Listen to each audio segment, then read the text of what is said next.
visions in my head of this. You don't know the half of it. I got dreams of looking up, high as I can get. But nothing feels like how it feels to know these things I don't know yet. The weight of everything, and everything's just fate. Sometimes I'm trapped inside and I don't know what I'm gonna do. But to take on the world is the only thing that we know how to do.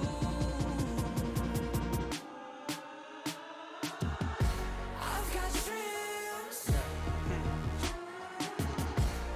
of finding out what all of this is for. It's you and me, and everywhere we go it leads to an open door.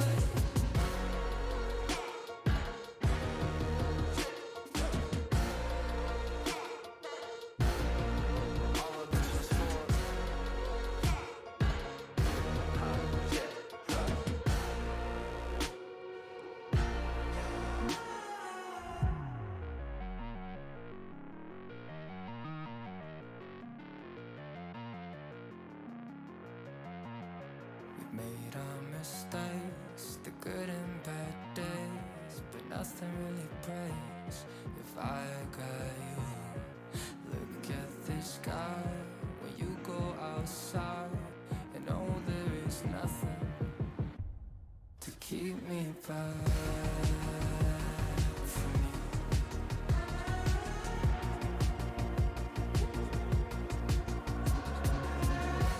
I got dreams of finding out what all of this is for. It's you and me, and no, there is nothing. And everywhere we go, we're leading to an open door. Keep me back, keep me back, keep me back.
glimpse of hell. Maybe we're already there and too close to tell. In another life we might be playing it safe, but not here with fear. Now we're playing with fate. Don't be fooled and mistaken by my angel face. I'm just a hot head looking for a reason to break. I'm the wizard of death. I'll come visit you next. Just put my name on it next to your very last breath.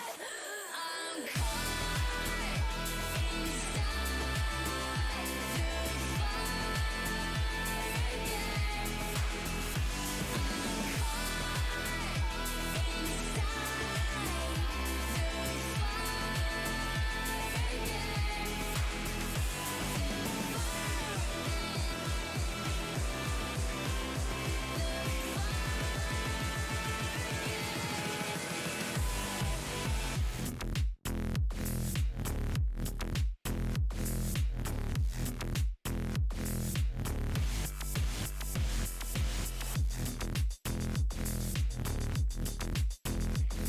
I'm the wizard of death. I'll come visit you next. Just put my name on it next till your very last.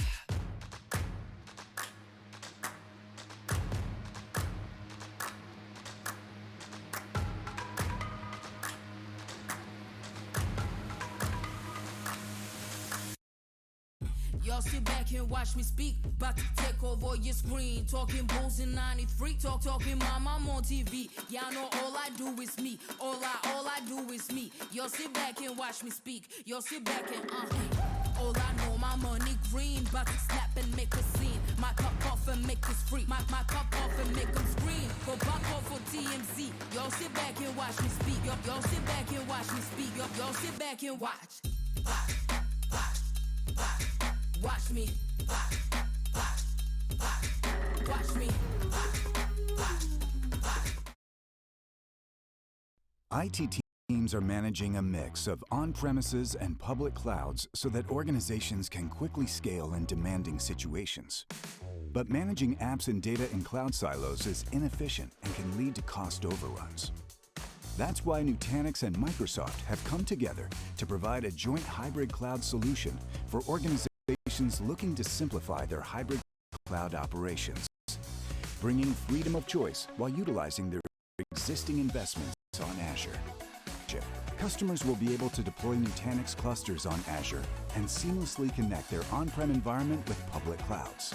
Nutanix Clusters delivers native networking integration with Azure so that you can migrate workloads in a few clicks and without any change to the application. A true hybrid cloud experience.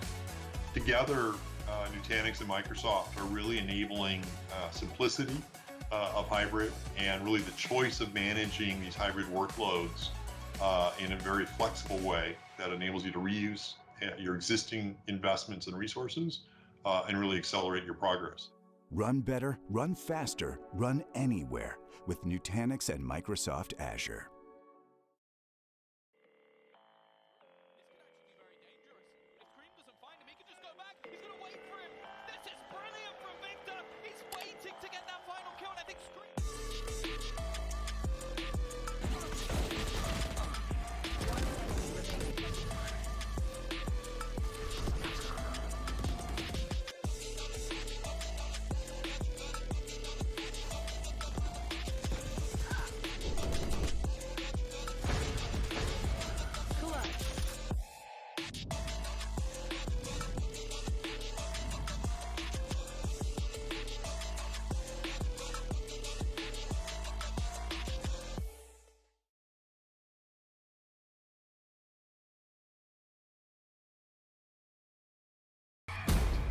In our line of work, the tools of the trade make all the difference. You need to be able to move swiftly and with precision. Make every shot count. Every sound needs to be heard. Know where your enemies are before they find you. A team with no communication is a dead team. They need to hear you loud and clear. And durability is key. You need to know your gear will be reliable when it really matters.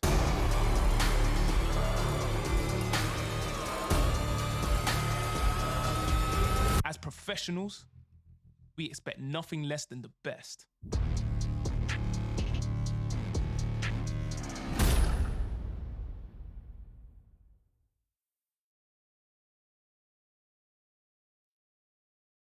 Hello everyone and welcome back to the challenge. I've missed you all so much. Grand finals time, baby. We're going to be, of course, brought to you by Lions Creed, Versus Gaming and Nutanix. But alongside me today has JC joining the broadcast. How you doing? I'm doing fantastic, mate. All the better for hearing your voice. I'm very happy to be stop here it. on the challenge. I've been roped in for the finals, of course, the most exciting game in the entire tournament. Had a little look at the previous game that we saw as well. And even though Tamaria were able to win, it still looked incredibly close throughout, I think it's fair to say. And you've got to give a lot of credit for keeping themselves in it. And now we have, the final. One more game before we get to crown a champion. And what's interesting as well to note, when it comes to Tamaria and ESC, the guys we've seen in the finals, they already played before in winners semis, and Tamaria got 2-0'd by ESC. So this is the rematch in a sense. So we're watching potentially a revenge story here, or maybe just asserting ESC's dominance going into it. But overall, the bracket really has panned out quite interesting in this tournament. We're looking at quite a lot here, because ESC Gaming have come through and gone pretty much undefeated for the entirety of the winners bracket, and I just can't know a time when they lost a map. Whereas once they did face Tamaria, they made a losers run themselves. And losers itself looked pretty, kind of delved, because there were lots of teams that made runs, but it was always consistent with Tamaria. They just found their way through. And in the last match we saw in losers, it was just pure dominance.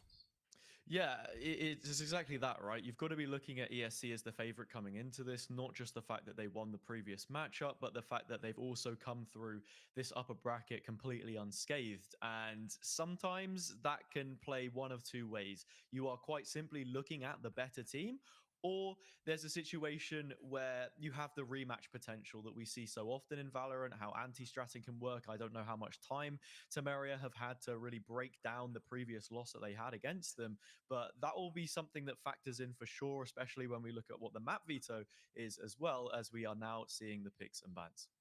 I think it's quite interesting as well. Ascent, Pearl, and Fracture. Now, when we saw Ascent the first time, Hazard today, Tamaria looked very comfortable. They had a comfortable lead, but there was a slight comeback chance that D-Lo could pull it off. But in the end, regardless, it was Tamaria's win and pick. It just looked quite scary at times when you were seeing how it panned out realistically.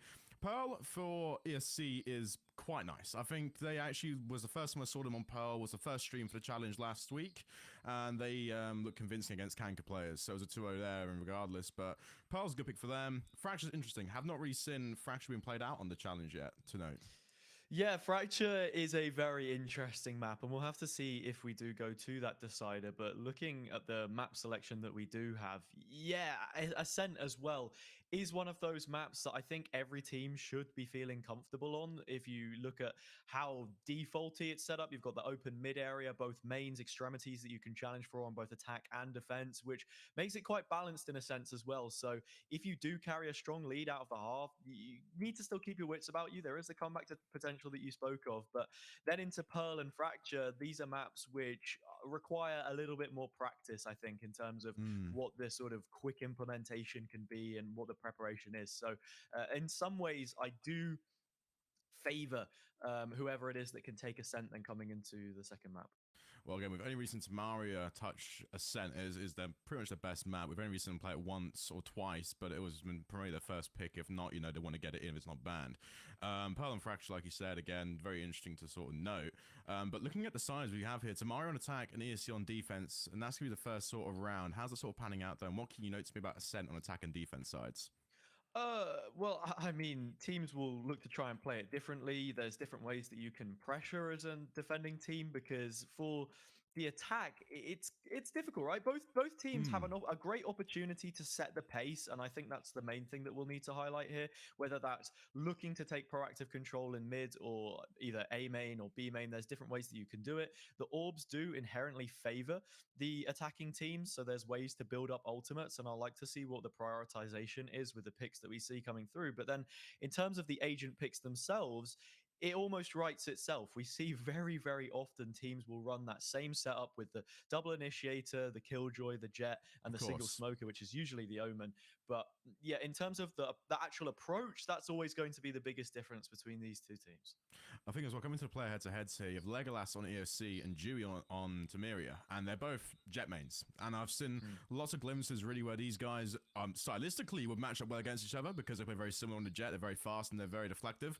But when it comes to the head-to-head overall, their comps are very much different. I mean, Mini loves mainly Astra for the most part from what we have seen on the challenge. And even there, Killax can play pretty good Killjoy. So you have to really kind of almost like a boxing match in a way. Really sort of weigh up your pros and cons for both sides of the teams. But realistically, this is pretty much the highest level you can get here in the challenge. Yeah. Then looking into the second and third maps as well, I think we have to talk about Pearl and Fracture here, even if it is lightly. The third map is still in question, but the second one will be played out at the very least. And yeah, in terms of Pearl, I think it's a good map to have in the pool. I really like it. Mid is an area which you can fight for, but isn't perhaps as important as it is on Ascent, I suppose.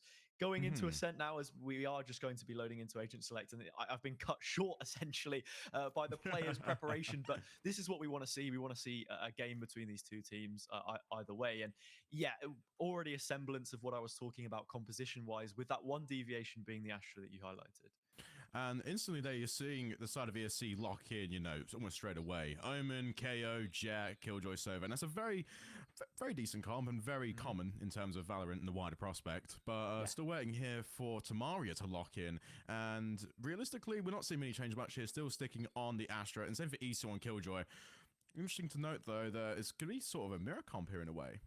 Yeah, that was the point that I was leading into a little bit earlier, that you do have a somewhat mirror comp here. It's literally just the Astra that makes the difference, and we'll have to see if Astra can be the difference maker here for Tamaria, because you get extra utility, but some of the reasons why people don't like to play Astra is because she's probably not as flexible as Omen. With Omen, you have an opportunity to sort of maneuver the map a little bit, the vertical aspects that you have here with the Shrouded Step as well, and the Flash is always going to be an additional bit of utility to make the execute work, whereas Mini is going to have to be a lot more careful with the placement of these Astral Stars, what value you're getting from your pull, from your stun, and if that can set up Dewey to be in some more aggressive positions here on the Jet as well.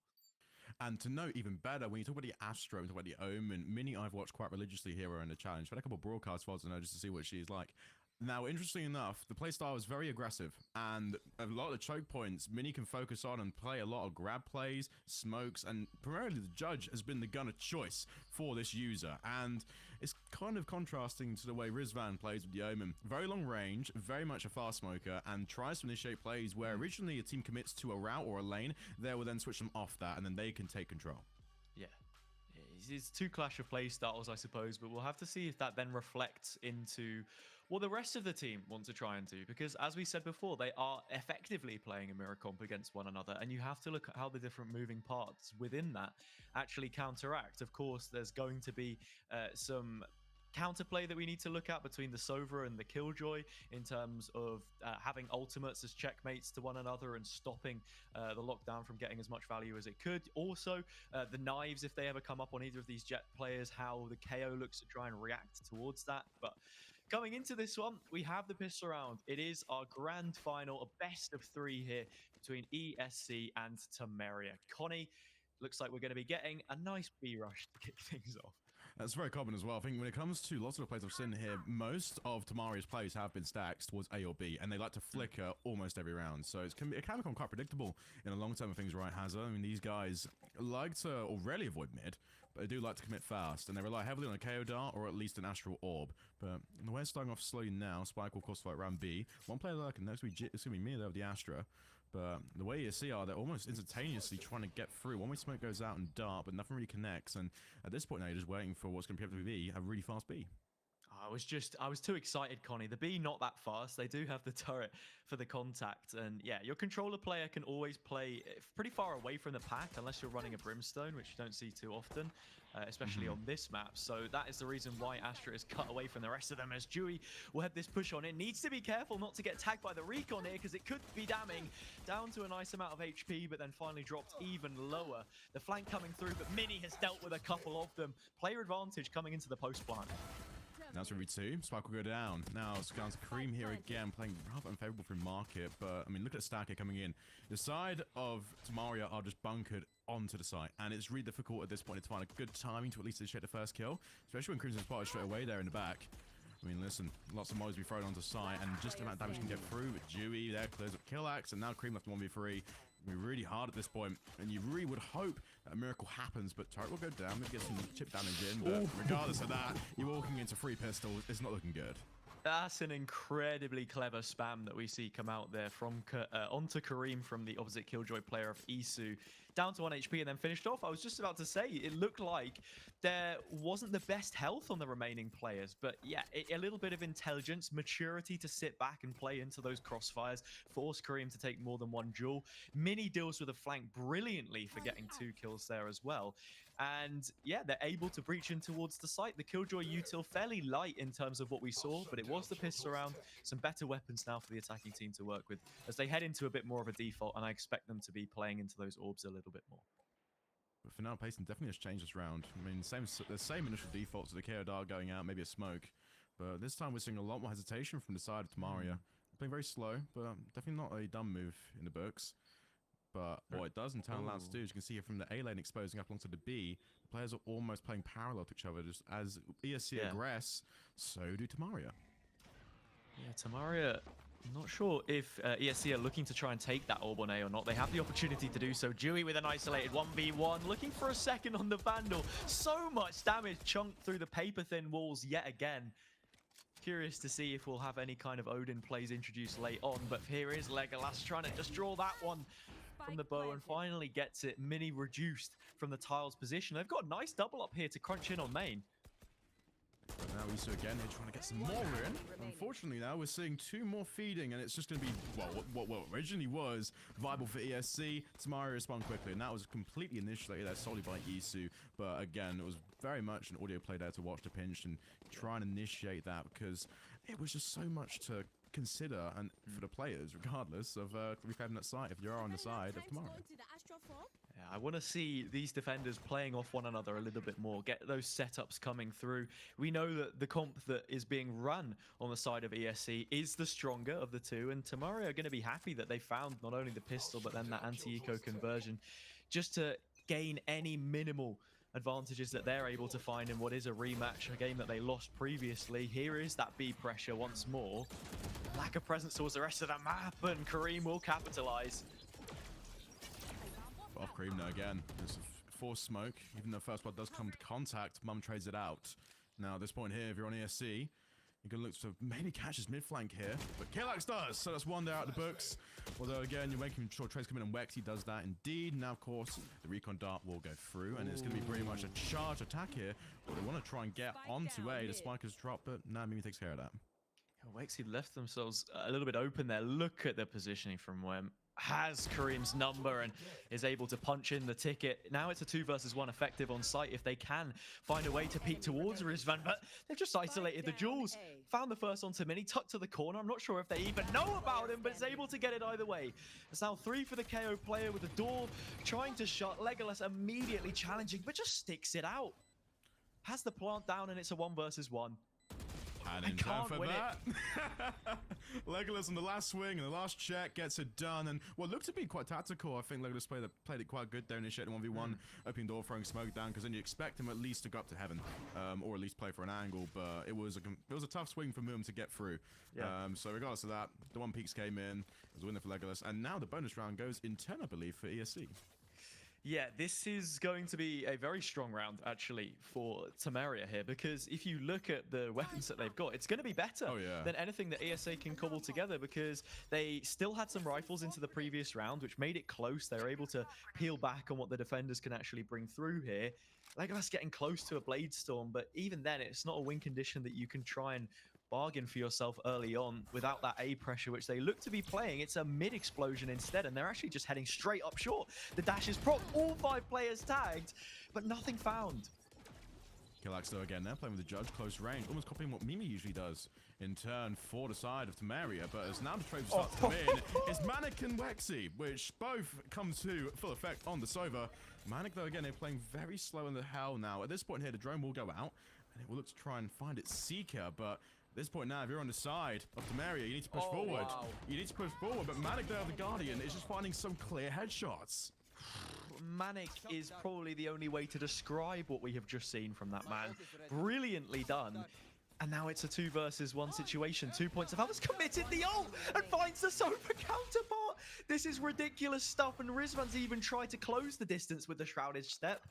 chase that player to the ends of the earth who's damned onto only 2 points of HP, looking to play the fake dart to the other side of the map. I'm not sure if this will flash up on the radar or not, Connie, but if it does, it could be huge to drag the rotation. And Rizvan hasn't bitten. I don't think he's even seen it. 30 seconds Well, no, he left. definitely has. You saw the shoulder there, but Wexy was not tagged during all of that. But regardless, at this point, 20 seconds left to play with, and you have to really force an idea or a play call. Now, Wexy definitely wants to coordinate a nice B, but Rizvan hasn't budged at all. I think he still anticipates that it will be a clear wrap, but it's clearly not to be. At this point now, it's just a foot race now to B, and Wexy will get there first. 10 seconds left.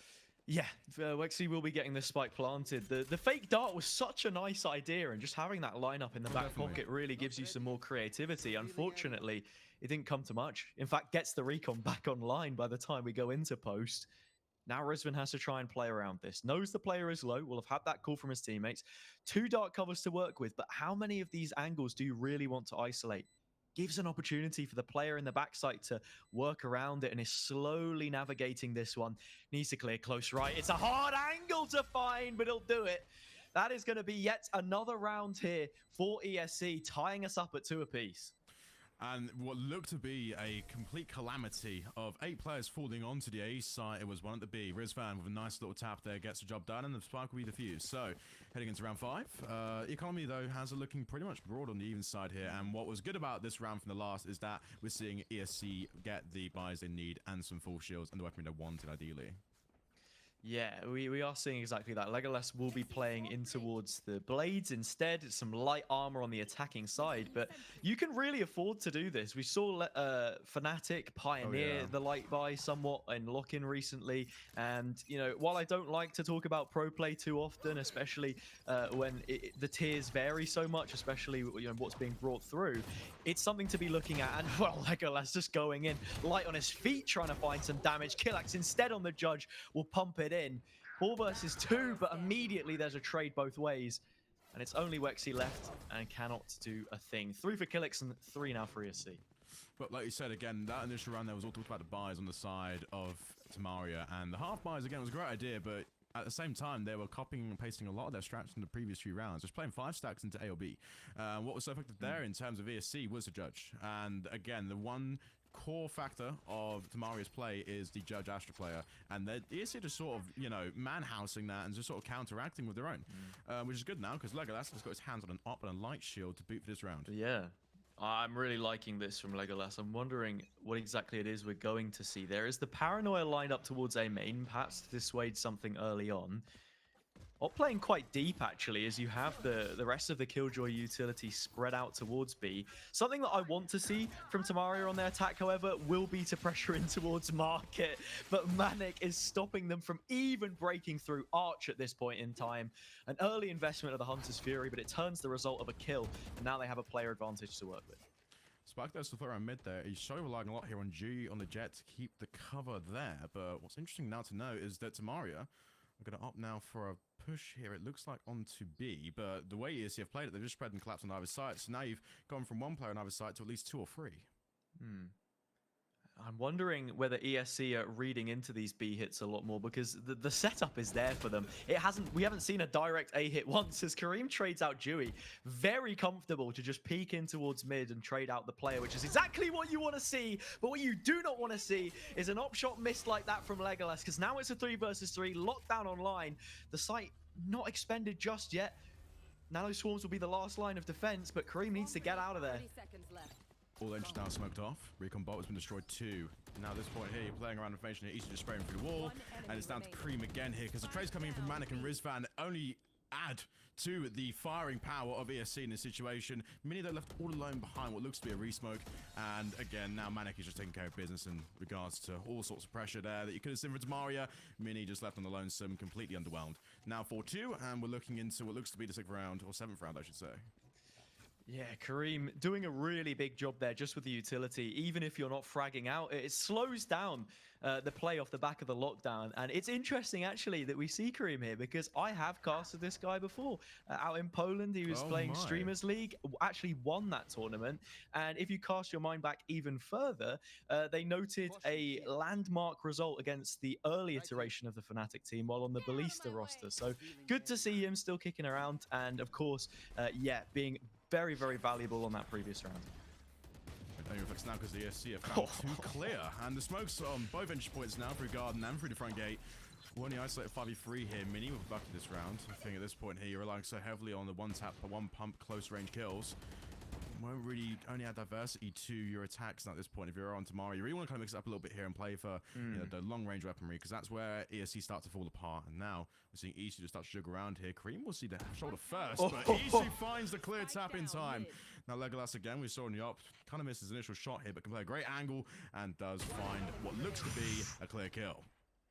Isu going for the fight there again. Mini up close with the Bucky, and as much as I favor that weapon at close range, the op is a one shot whichever way you flip it, and that is now a clear advantage bought out for ESC after what looked to be some promising early rounds from Tamaria on their attacking side. The better of the two halves in the previous series that we just saw them play. So we'll have to see how this one pans out. I'm curious to see if there'll be a timeout introduced, but yet again, I can't help but feel that the attacking team could do with some more pressure towards market to, you know, create that threat, that potential threat of there being a B hit, instead of just solely working through these main positions and not fully utilizing mid. Usually see Killax as well here again playing through mid, but at the same time you're just playing a lot of pressure into areas where you can't get much effectiveness out of the util now. It looks to be a one-way smoke here. Means just gonna sit inside. Hopefully play for players lurking around, but Rizvan isn't budging, holding a very stiff angle here with the Phantom. And at this point, his spike is starting to get slightly edged forward. Oh, shots do go down. Not really sure if it connects to anything major though, as we're seeing Mini hit into astral form and get some stars down. Yeah, and they're just setting up for the execute, but as I said before, we'll have to see what the read is, because right now there are so many players in place to deal with this threat, and it's the singular lurk coming through from short that could really dissuade that, and the timing not there. Mini does trade out Legolas, but I mean, the gig is up. They know all about this one, ESC, and they should be prepared for it. It's going to come down to individual duels more than anything else, and Kareem has even just overextended all the way through tiles with this information and taken out that flank. Everything now through main. Actually, only one orb off of the ult. He can stay alive here. Something can get done, maybe a play coordinated, but regardless of that, Rizvan does all the work himself. No need ESC to get involved. The team can just sit back, let Rizvan take care of business. I like the investment of the Cosmic Divide there as well. Once you understand that there's nothing that can be taken through short as Isu falls, they look to try and go for the cheeky plant. But the only issue is then as well that ESC, with the numbers that they have, want to just try and fight in front of it. It's the kind of strat that would work decent on an eco if you want a cheap plant and you have util to fall back on. As we're getting up close and personal, and more importantly, just stick the camera inside that player's brain. I want to pick apart what they're thinking exactly right now into this timeout. Connie, what are you thinking in terms of how Tamaria can adjust what the setup has been? I've already said a little bit about mid and some of these executes, but is there anything that stands out to you? I mean, it's valuing the right players at the right time. They utilize the Jet in mid, but the timing is so off because you see your Sova initiating, you see the Care initiating. The Jet just kind of, at that point, have all the value on them to hopefully catch a player lurking through mid. The way that we can hopefully see Tamaria progress forward is to try and not solely rely on 5 hits on either side and hopefully get a shift timing. You really want to see, you know, at least 20 seconds of pure silence, radio silence for ESC. Because the second there's information that ESC start to readjust and commit more players to sites, that's where the mid-control can come in. I mean, you made the read before the series had even started that they like to go for these aggressive hits as 5. And while it could still work, especially on this round when the Killjoy util is set up for short and there's less players there, it's difficult. I think ESC have literally just reacted off the back of the timeout to do this, but look how much space has already been cleared in B main, for example. They understand the ebbs and flows of this and have done a brilliant job of it so far. Finds one. Now it's going to some real collection of trades. Pinstripe kill feed will eventually collapse onto Manic, and that right there was, whoa, a flash round, a blink and you'll miss it. Manic there pulling it up to get another one in the books for ESC. It goes back to what I was saying. That round is more on the individual duels and the weaponry that we actually see Tamaria able to invest. But even the position of Legolas there, as soon as they know that there are players all set up in A main, that is the read. It's telegraphed that simply because there's this pre-existing conditioning, which Tamaria have set up, that they're not going for split pushes, that they like to go for these fast hits, and perhaps you will catch Isu on a lurk. But other than that, there's not too much else to really be taken away from it. So this defense should just be part and parcel, rinse and repeat to get the end result. Smoke will go down and drone will go out. 1-for-1 here, but I think off the information alone, you can at least identify 2 players on ESC on the site. And at this point now, the gunfights go down because Rizvan and Cream tagging up 4 there. That's pretty impressive, but at the same time, you're questioning what Tamaria really are doing. Isu again left all alone, will just about escape the bullet on, and we're now at this point 1v3, 1 minute left on the clock. It could be doable, but you've got to check so many angles at this point, and Spike is just being swarmed over. It's going to have to be something crazy. Really nice double up there from ESC on short to confirm the round. Put a postage stamp off it, send it off, and make sure that that advantage that they'll carry coming into the second half will continue to grow. Already 8 rounds established. Realistically, looking at a 9th when you see what it is actually that Tamaria have to invest into this one. And yeah, even on the execute, you see what the idea is. Sending Dewey off to close the gap. You have the double initiation to work with and put him in a dangerous position. The only problem is, once he's peeked around the left side of Generator by himself, there's no one else there to trade it. And it's just isolated fight after isolated fight that Riz is able to pick up. Interesting as well. I just haven't seen Rizvan use the actual ult for the Omen in the entirety of all 3 rounds, and it's now reflecting in what looks to be a very fast Calamitous collapse through mid and through B. Everyone trades out everyone, only 7 players left on the map. It's going to have Legolas right now, the shorty, to get things through, but Mini's got so much to, well, at least try and figure out. I mean, the star will go down, cool will come in, but it really has to be big enough, and he gets it done. 9-2 now at this point here, going into the last round before the swap. What a timing from Manic. Just as the Nebula goes up, the player drops down, Mini gets collected, and now it is 9-2.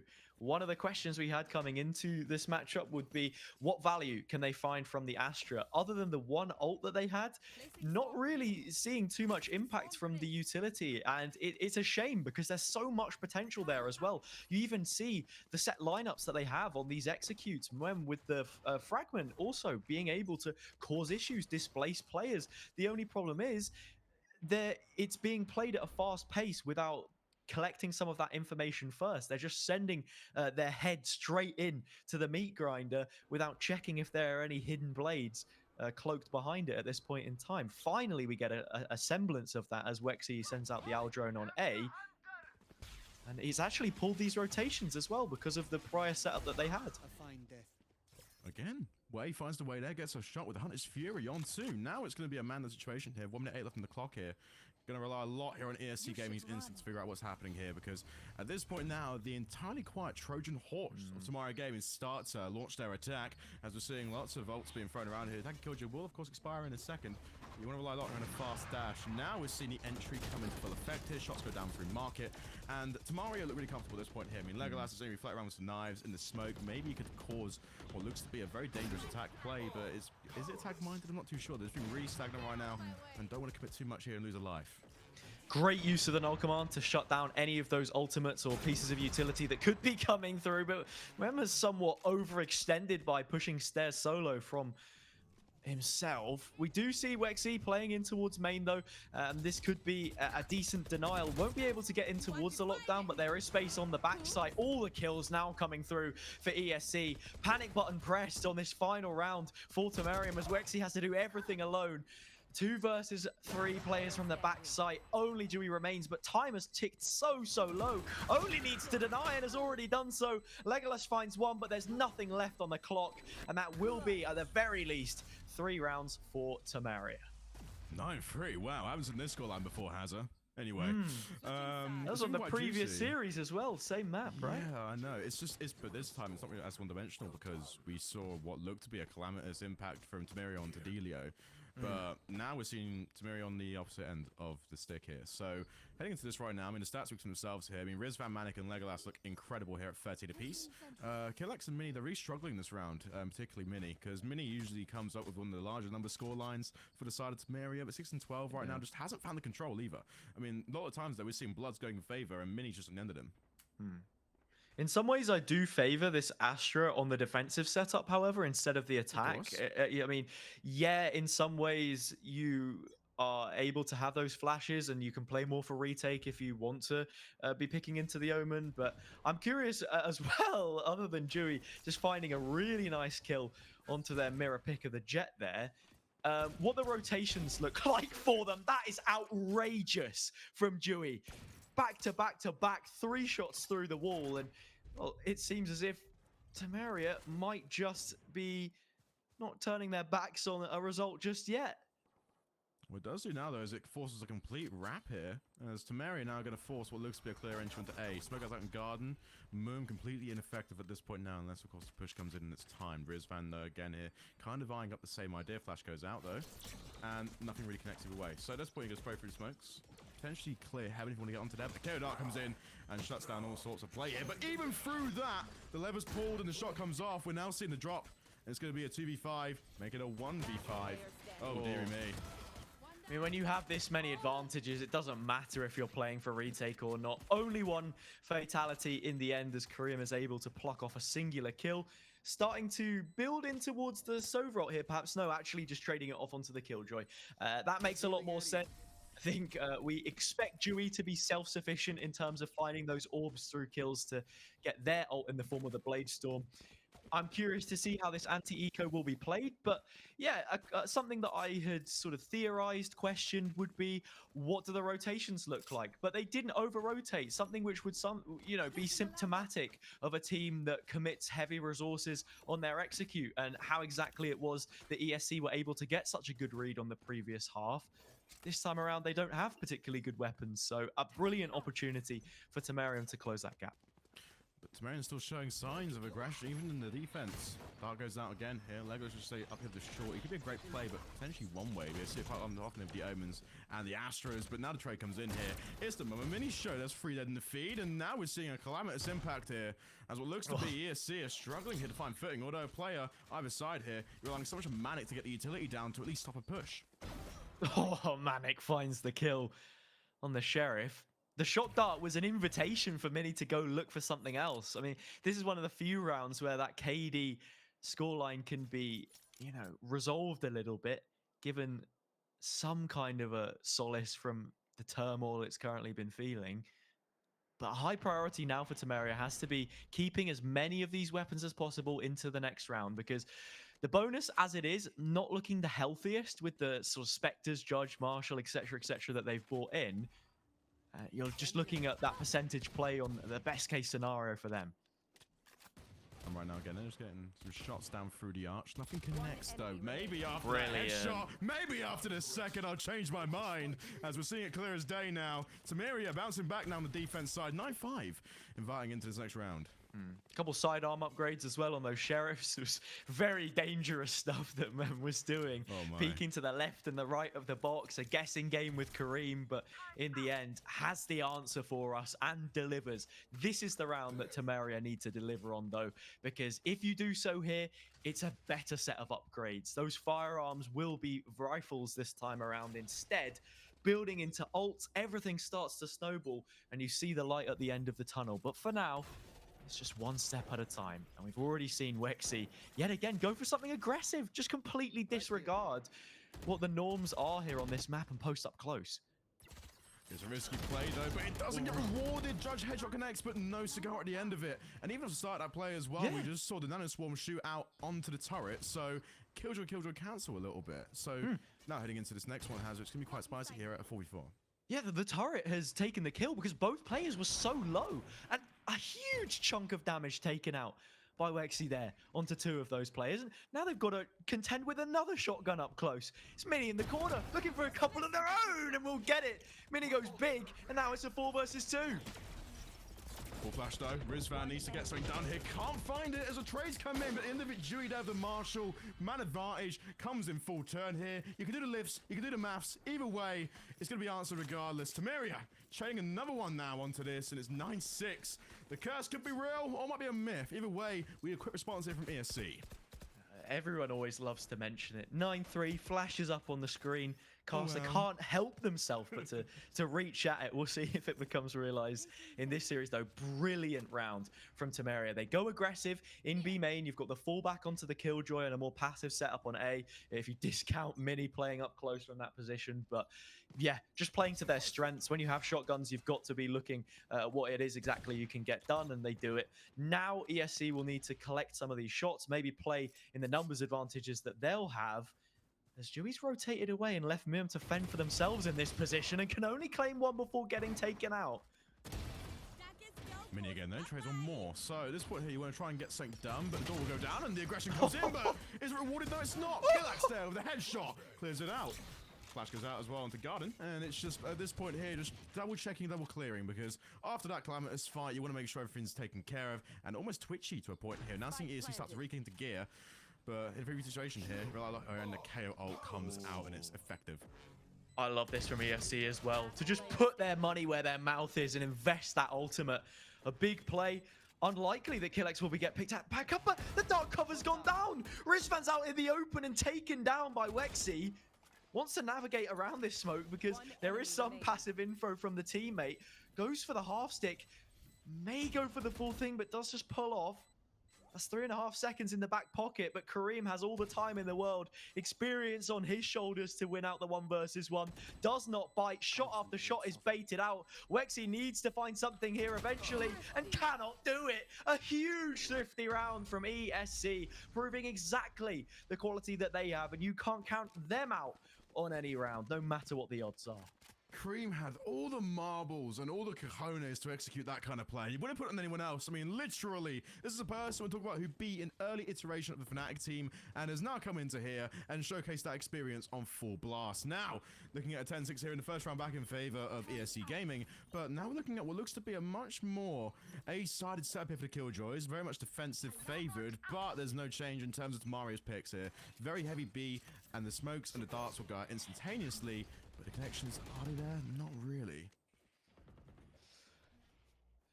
They aren't. We've seen some pressure caused. There's a split setup here on A. Legolas tries to take the fight on Wen, but can't win it out. Another early advantage for Tamaria. While we do see ESC on double digits, the defending team have much been the better side on this swap. Mag Baptist drone going out. We'll fly through the astral cloud, but sad to see here right now that there's some bits of information given away. Mini will tag it up and get rid of it, but the shock dart will go out in return. Gonna try and time something here as well, as off the recon. At this point now, everyone knows what's happening at B. Smoke will go out now to try and counteract the balance of pressure here. But at this point now, ESC making a very, very swift play call here to rotate completely through mid here, and what looks to be an A. Yeah, again, we're seeing how much delay you get from the Astro utility as well. Not just the global presence that they can introduce. Rizvan making a late send down market. What is the game plan here from ESC? If they do go through market towards B with barely any time left on the clock, it's going to have to be fairly one-dimensional. There's not too much going on for them elsewhere on the map, spreading out into short even. It seems as if Tamaria are all too happy. Just pluck them off one by one. A nice double peek in through short. And it is a 5 versus 2 with absolutely zero chance of making it into B. The door is shut on them as it is the round. And that will be yet another for Tamaria. Tamaria just butting up in those situations and finding isolated fights. It's just very clear to me, even if you lose one, you'll get one back. Now, that is a great purchase of mental economy, because at that point, you're just forcing great coordinated team play that will extend on to the rounds. And looking at the buys here for this one, the economy is going to look quite, you know, fragmented here, but definitely full in control for Tamaria. ESC needs to either force something special here or just play it out and hope it goes well. It's not really either way, just 1 to 2. And while I do favor Legolas as a self-sufficient fragger, it's not the first time that we've seen them get caught out in an isolated fight, going off by themselves and not having those support players with them. I'm not too sure whose fault that then lands on. We've got 22 joint assists between the Omen and the KO player on that side. So, you know, the initiation is there from the paranoias, flash drives, etc., etc. Just need a little more coordination, and this time it's Manic. Another first blood for Tamaria, and they can sit back on this. They've got null command to work with as well, so absolutely zero pressure. Legolas on the blades, that's your counter for it as well. That's what now you kind of want to toy with the pressure and aggression you want to apply here. Legolas can't really find much information other than market's clear.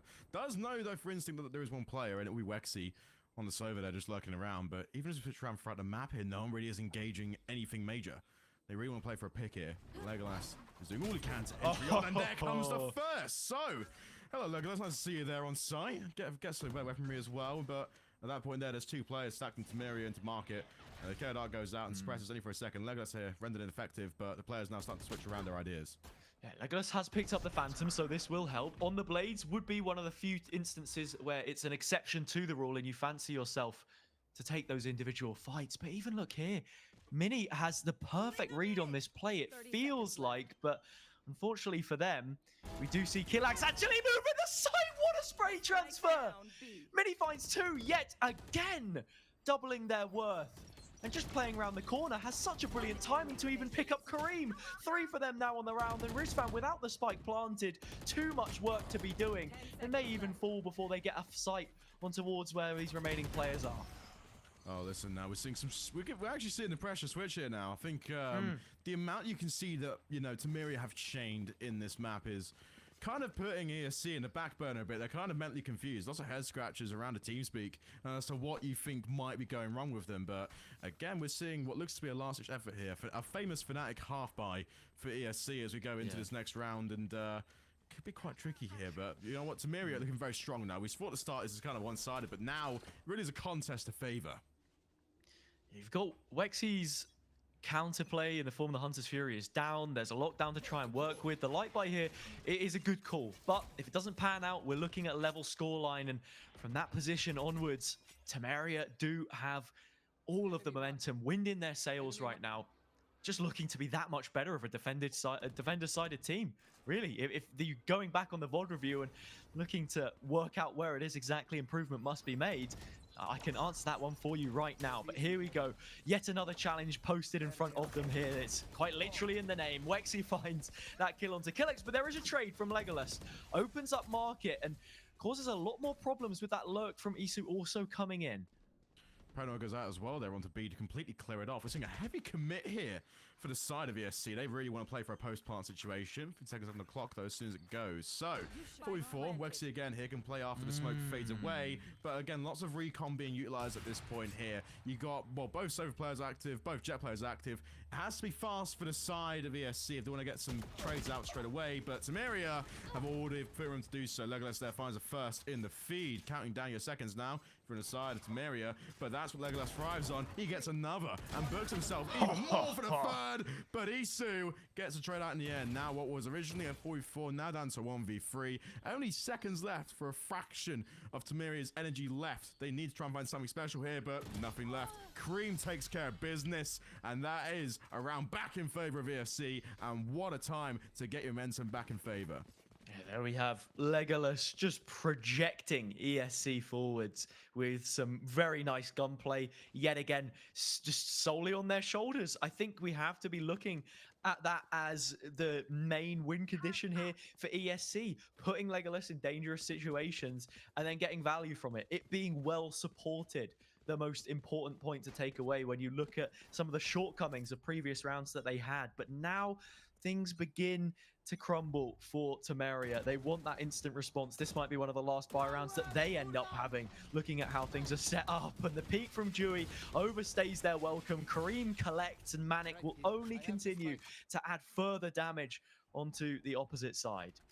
Even after all those trades went down, a man advantage in favor of ESC. They still haven't really found comfort on site. It really just comes down to Mimi here and getting the stars down as fast as possible to try and slow down and completely reset your setup here.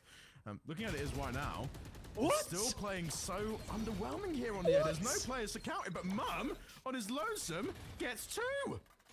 Mom, get the camera, more like. What is that? He's just killed a player over the shoulder while trying to fight the Jet, and then immediately got a brilliant reactive spam to the corner of Wine. Sipping away and sitting pretty right now. The response that they were after looks to be on the cards.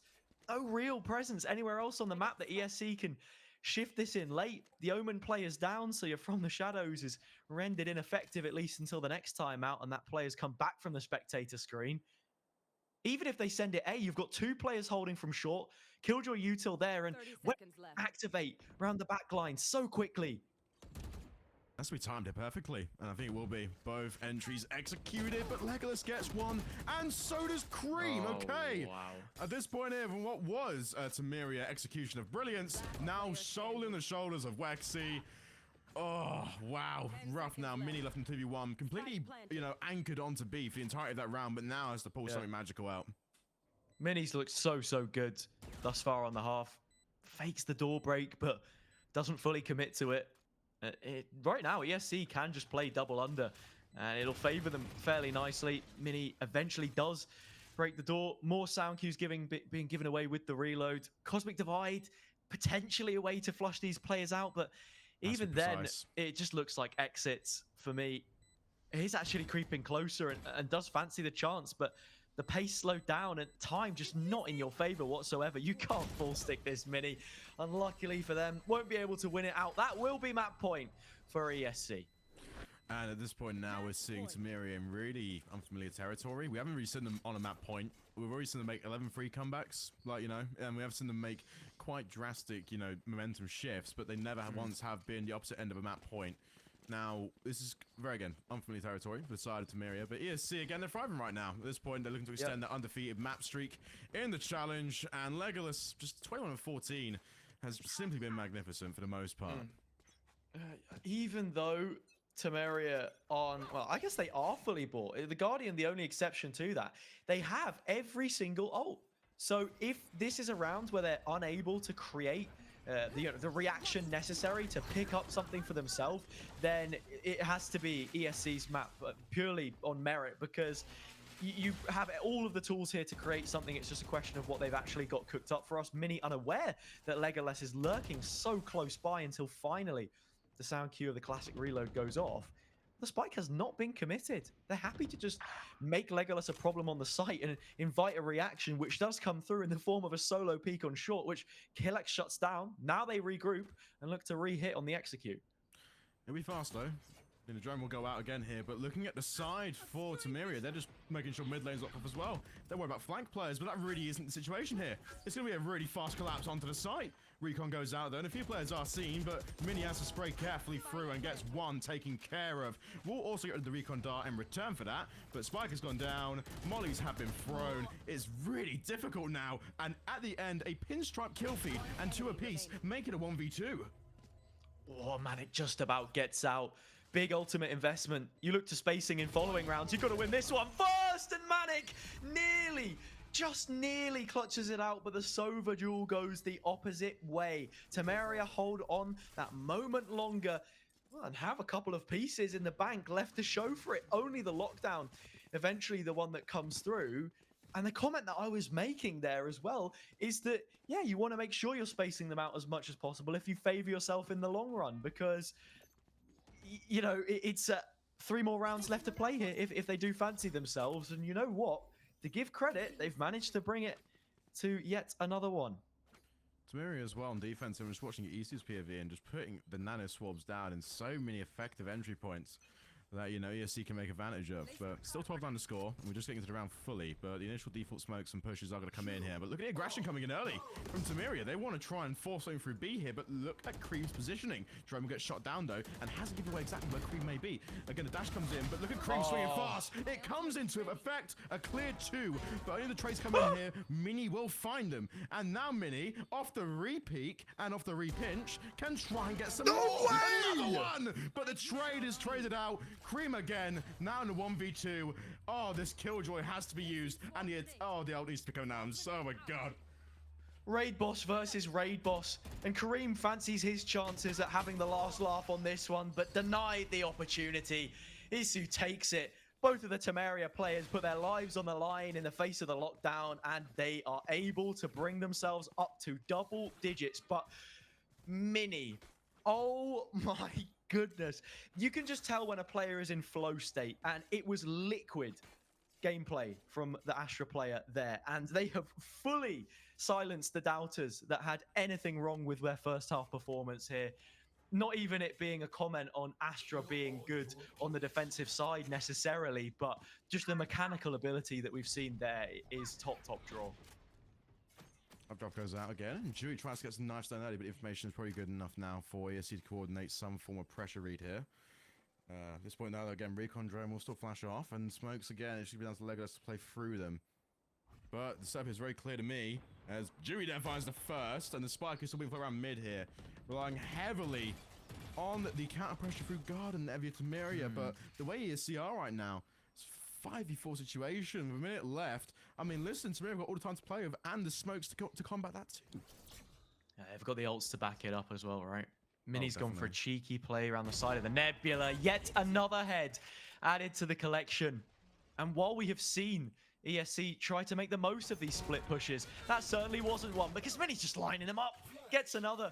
And yet again, I mean, how many times we've seen Mini take 2 kills and make it a 4 versus 2? Always so much value. Dewey to close, puts a ribbon on it, and puts us within 1 round.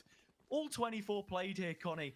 And I'm not sure what the buy is looking like between these teams, but, well, it is healthy. And still, somehow, we're seeing an ultimate advantage for Tamaria. I think Tamaria just kind of executed the right stuff at the right time. I guess I mean, listen, looking at the economy and the way it's panned out across the entirety of these rounds, Tamaria have kind of played big risk. Gambles buying full shields all the time and kind of, you know, just keeping the players alive. At this point now, the playstyle's been ejected here. Wexy just spraying through with the Odin. Doesn't find Legolas in the end. But all in that all, timing will go down. Me, they're forced to try and find it. Legolas gets away. Oh no! Legolas, the Walking Dead, from death's door, still able to find Mini, and that is your main anchor gone. Really, I mean, the Killjoy's still up, but going off performances solely, this is not a good look, because Rizvan's actually taken the initiative as well to join their teammates on the site. Nice open plant to work with, as you're also seeing Kareem come in support of main. Do we have an overtime on the cards? No command available. You expect it to be popped. The players on the Tamaria side queuing up for one last hurrah, but instead, it might be Rizvan to deny. Isu trades the damage out and actually deals a killing blow. 4 versus 3, player down, but they will continue to fire off. Near enough, though.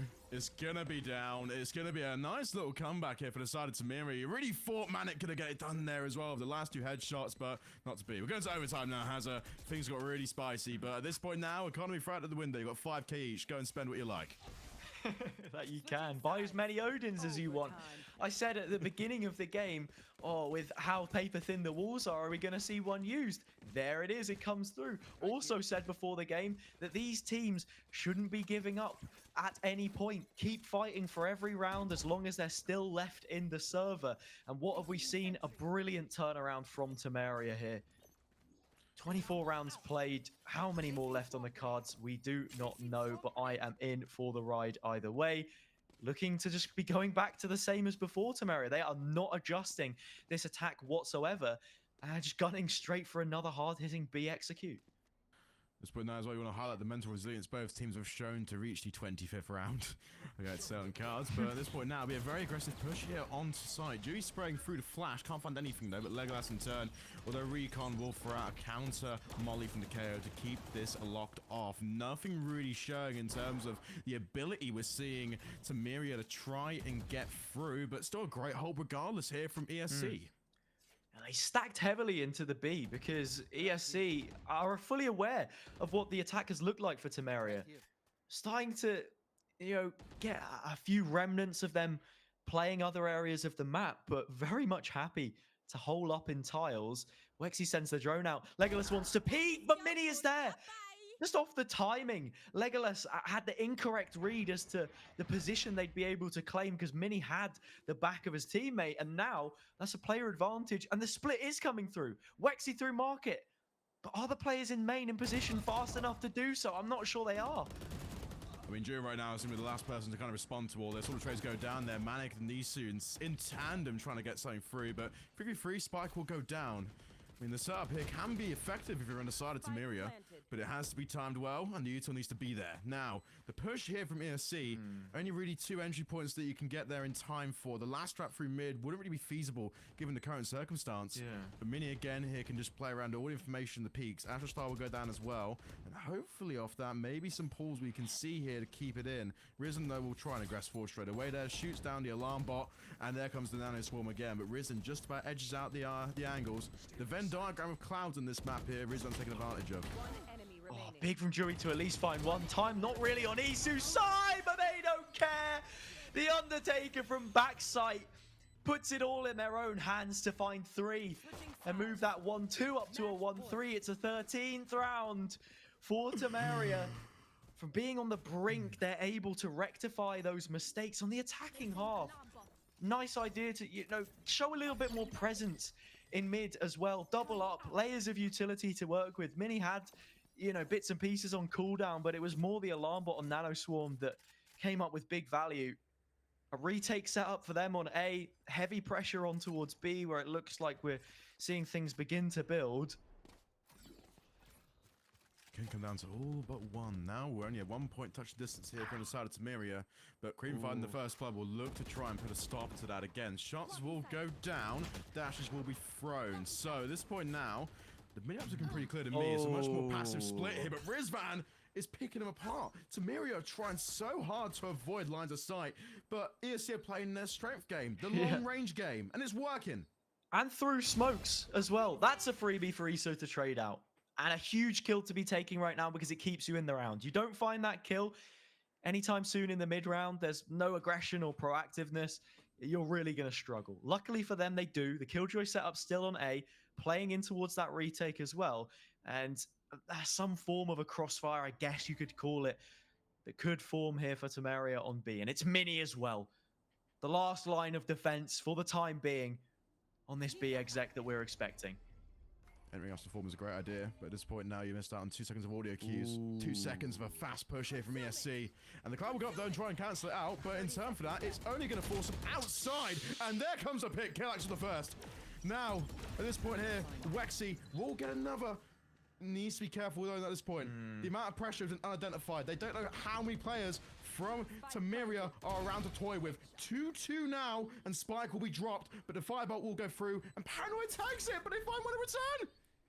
Oh, it's really back and forth. Both of these teams going head to head like sandpaper. The friction between them, you can see it grinding down to absolutely nothing. Oh my goodness. Rizman's made a meal of it. Isu all too happy to capitalize. Another multi-kill and OT for them, and they'll just add yet another 4 kills to make it a quad, close things out. Tamaria take it against ESC. Every single odd stacked against them. Isu in the first OT, Isu in the last, and yeah, they take it. It's impressive to watch as well because Tamaria Altunga, right, we came into the challenge not having a single bit of info on them.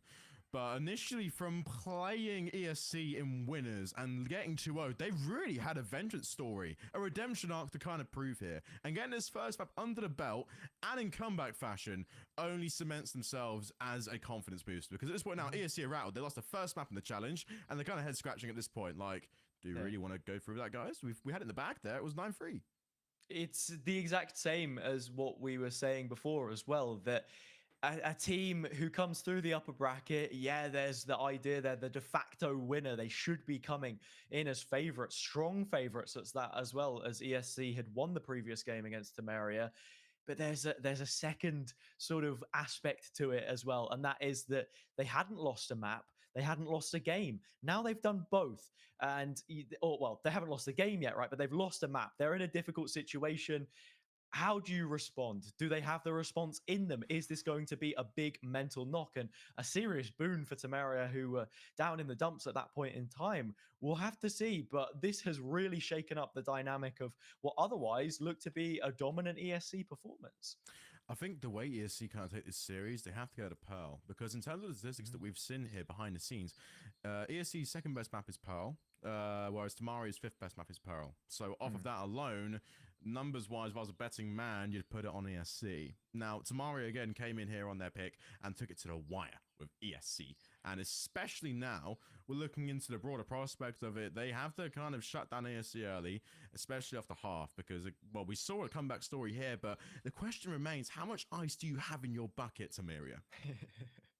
It's exactly that, right? Do they have the meat and potatoes to go ahead and turn this one around? Pearl, a great place to do it, like you mentioned, a strong map for them to be playing into. Ascent, always a toss up. And that's why I said perhaps that I favored whoever won Ascent. But no, with the information that this is a stronger map, then of course, for ESC, the balance may be shaken just a little bit. We'll have to see how that one pans out when we do eventually get to it. But for now, we're going to be heading to a short ad break. When we return, we'll have that second game lined up for you. IT teams are managing a mix of on-premises and public clouds so that organizations can quickly scale in demanding situations. But managing apps and data in cloud silos is inefficient and can lead to cost overruns. That's why Nutanix and Microsoft have come together to provide a joint hybrid cloud solution for organizations looking to simplify their hybrid cloud operations, bringing freedom of choice while utilizing their existing investments on Azure. Customers will be able to deploy Nutanix clusters on Azure and seamlessly connect their on-prem environment with public clouds. Nutanix Clusters delivers native networking integration with Azure so that you can migrate workloads in a few clicks and without any change to the application. A true hybrid cloud experience. Together, Nutanix and Microsoft are really enabling simplicity of hybrid and really the choice of managing these hybrid workloads in a very flexible way that enables you to reuse your existing investments and resources and really accelerate your progress. Run better, run faster, run anywhere with Nutanix and Microsoft Azure.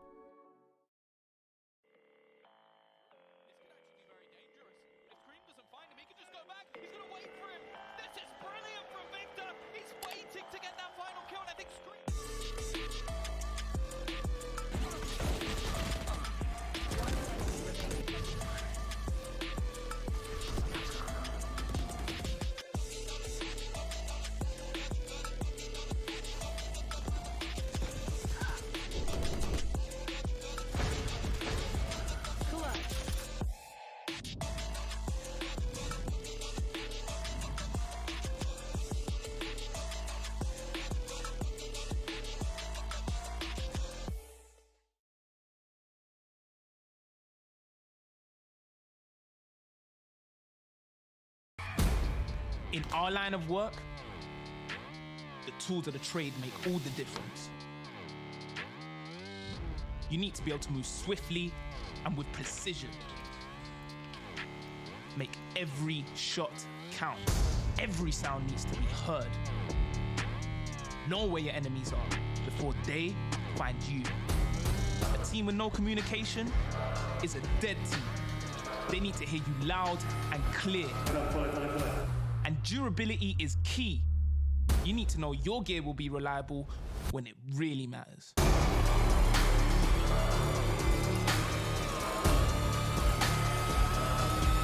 As professionals, we expect nothing less than the best.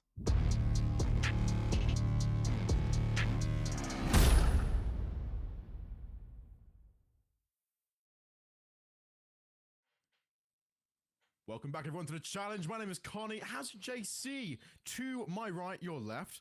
And in particular, we saw something special today. Tamaria going 1-0 up against ESC Gaming on the Ascent. It wasn't overtime. It was a banger. Hazza, what did we just see? I don't know, mate. I think that's probably the best way of summing it up, right? That was a ridiculous game. We saw some serious step-ups from players in there as well. First half performances shrouded by magnificent second half performances. And even Isu, someone who had sort of flown under the radar for a lot of that game, coming up with massive impact. Even that one kill that I highlighted in the first overtime, right, where they were at a significant player disadvantage, and just by keeping them in it, did so much to make it turnable. And now they've done it sort of in the first overtime, 14-12 from being 12-8 down, I believe it was. So coming into Pearl, while it's not a map that favors them, so much momentum that they can look to try and harness here against an ESC side which need to formulate a response, a question yet to have been asked for them so far in the tournament, yet to drop a game, let alone a map. So everything sits on their shoulders for this one. Now, we did mention as well before the break here that Pearl is the second best map for ESC Gaming, and Tamaria, they're fifth. Now, what we can take from that from face value, or a surface level value if you'd like, is that ESC are not to be reckoned with. They have been very comfortable on Pearl, and are probably one of the more attacking, well, they're one of the best attacking teams in the challenge so far. In their first series, it was on the first week, it was a 13-1.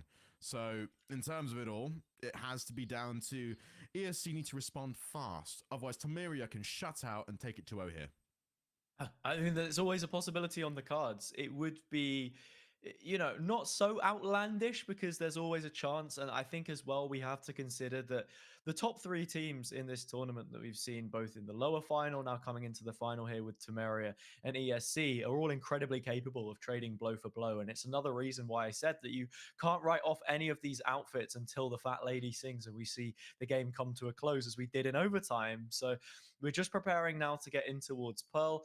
Any choices that you expect to see here in terms of agents, Connie, in terms of overlap from the previous series? Because I think you're probably fairly comfortable running the same comp that both of the teams ran on this map as you are on pretty much any map. I think the flexibility, though, has to be from ESC's side. I mean, you're not going to see Legolas budge off the Jet. That's a fact. And Rizvan can play with around the Omen or the Astra. It really is going to be a counterpick duel between Mini and Rizvan in that regard. Now, looking at Kelex's name, could be interesting, to be fair. Hold a real lurking Killjoy, but it had to be down to a lot of plays in 1v1s where they could kind of tilt rounds on either side. But in terms of, let's say, let's give access to VCT here, you've seen some Harbor Viper comps on this map and Lotus, and it has been effective, right? But at this point, that's kind of been flushed out. So we really got to rely heavily on maybe you want to switch controllers around a little bit, but Mini can't budge off the Astra because I ain't seen a Brimstone Mini, I ain't seen an Omen Mini, I ain't seen a Harbor Mini. There's only been one form Mini here, and that is on the Astra. But ESC, I think they have a deeper agent pool heading into this. That's my final answer. Yeah, maybe no surprise packages in terms of agents, but what we can expect from the macro game and how that panned out is that I think the main takeaway is that Tamaria just looked that much better on their defensive half. I am worried about what the attack can bring forward for them here because there are a couple of times where as soon as ESC have that read that it is just four players and one split off through mid late or five players all going the same place, there's really just so little flexibility as to how you can approach your late round if things aren't working out for you in that execute. You are really putting all eggs in one basket and just contacting up the entirety of the way. On Pearl, that will play a little bit different because you look at B long, there's so much information that you can get early on. If a team notices that you're not playing down B long sort of in the early stages and maybe you're playing through mid not so exclusively, then I think that could be extremely problematic for Tamaria here. Not to, even look at the fact that ESC are the favorite on this map specifically. I think Tamaria again, though, we witnessed comeback potential, and it was very much brought up for not just today's broadcast, but the majority of the challenge yesterday too. They have incredible ice, and they're very much a team that can, no matter who they're against, could be the world champions, could be a random, local pub team. They can do well, they can come back, all right? There's no real level gauge with them. But at the same time, you invite coin flip probabilities where this team can look either really good or really what just happened. You know what I mean? There really isn't much to gauge their level of adaptability in the fly because, again, the Ascent, they're committing so much to 5 hits. Whereas in later rounds, ESC realized that and made the correct adjustments.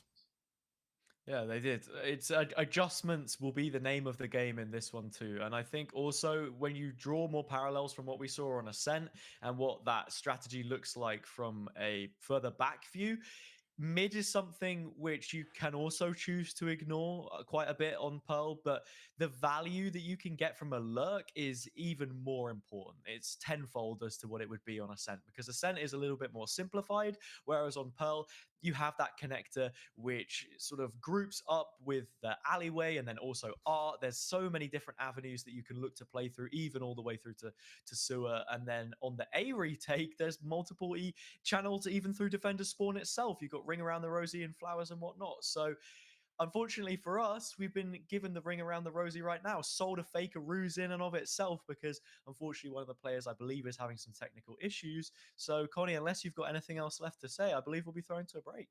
Nothing more, my friend. We'll see you very soon for hopefully the Pell. And, well, the stat line is still there. Tamaria can close it out here. ESC needs to make a statement. Be right back with that.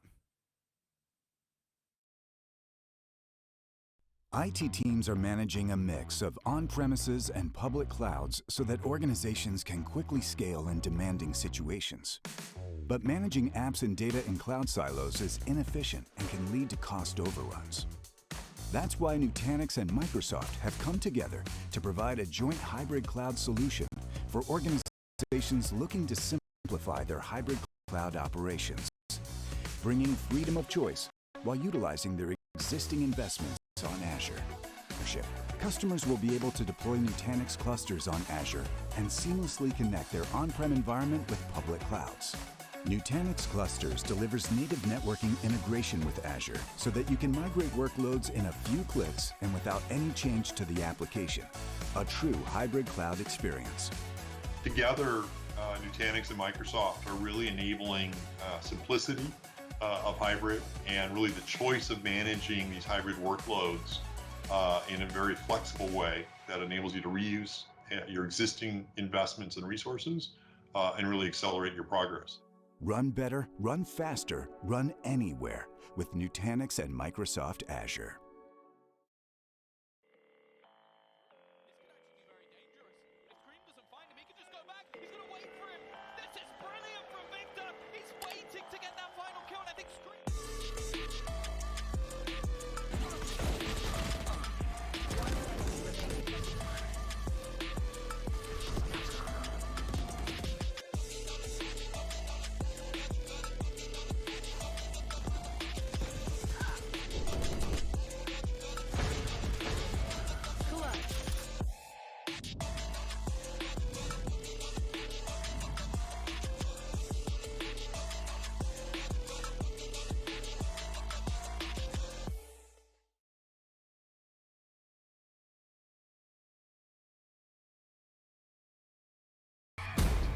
In our line of work, the tools of the trade make all the difference. You need to be able to move swiftly and with precision. Make every shot count. Every sound needs to be heard. Know where your enemies are before they find you. A team with no communication is a dead team. They need to hear you loud and clear. And durability is key. You need to know your gear will be reliable when it really matters.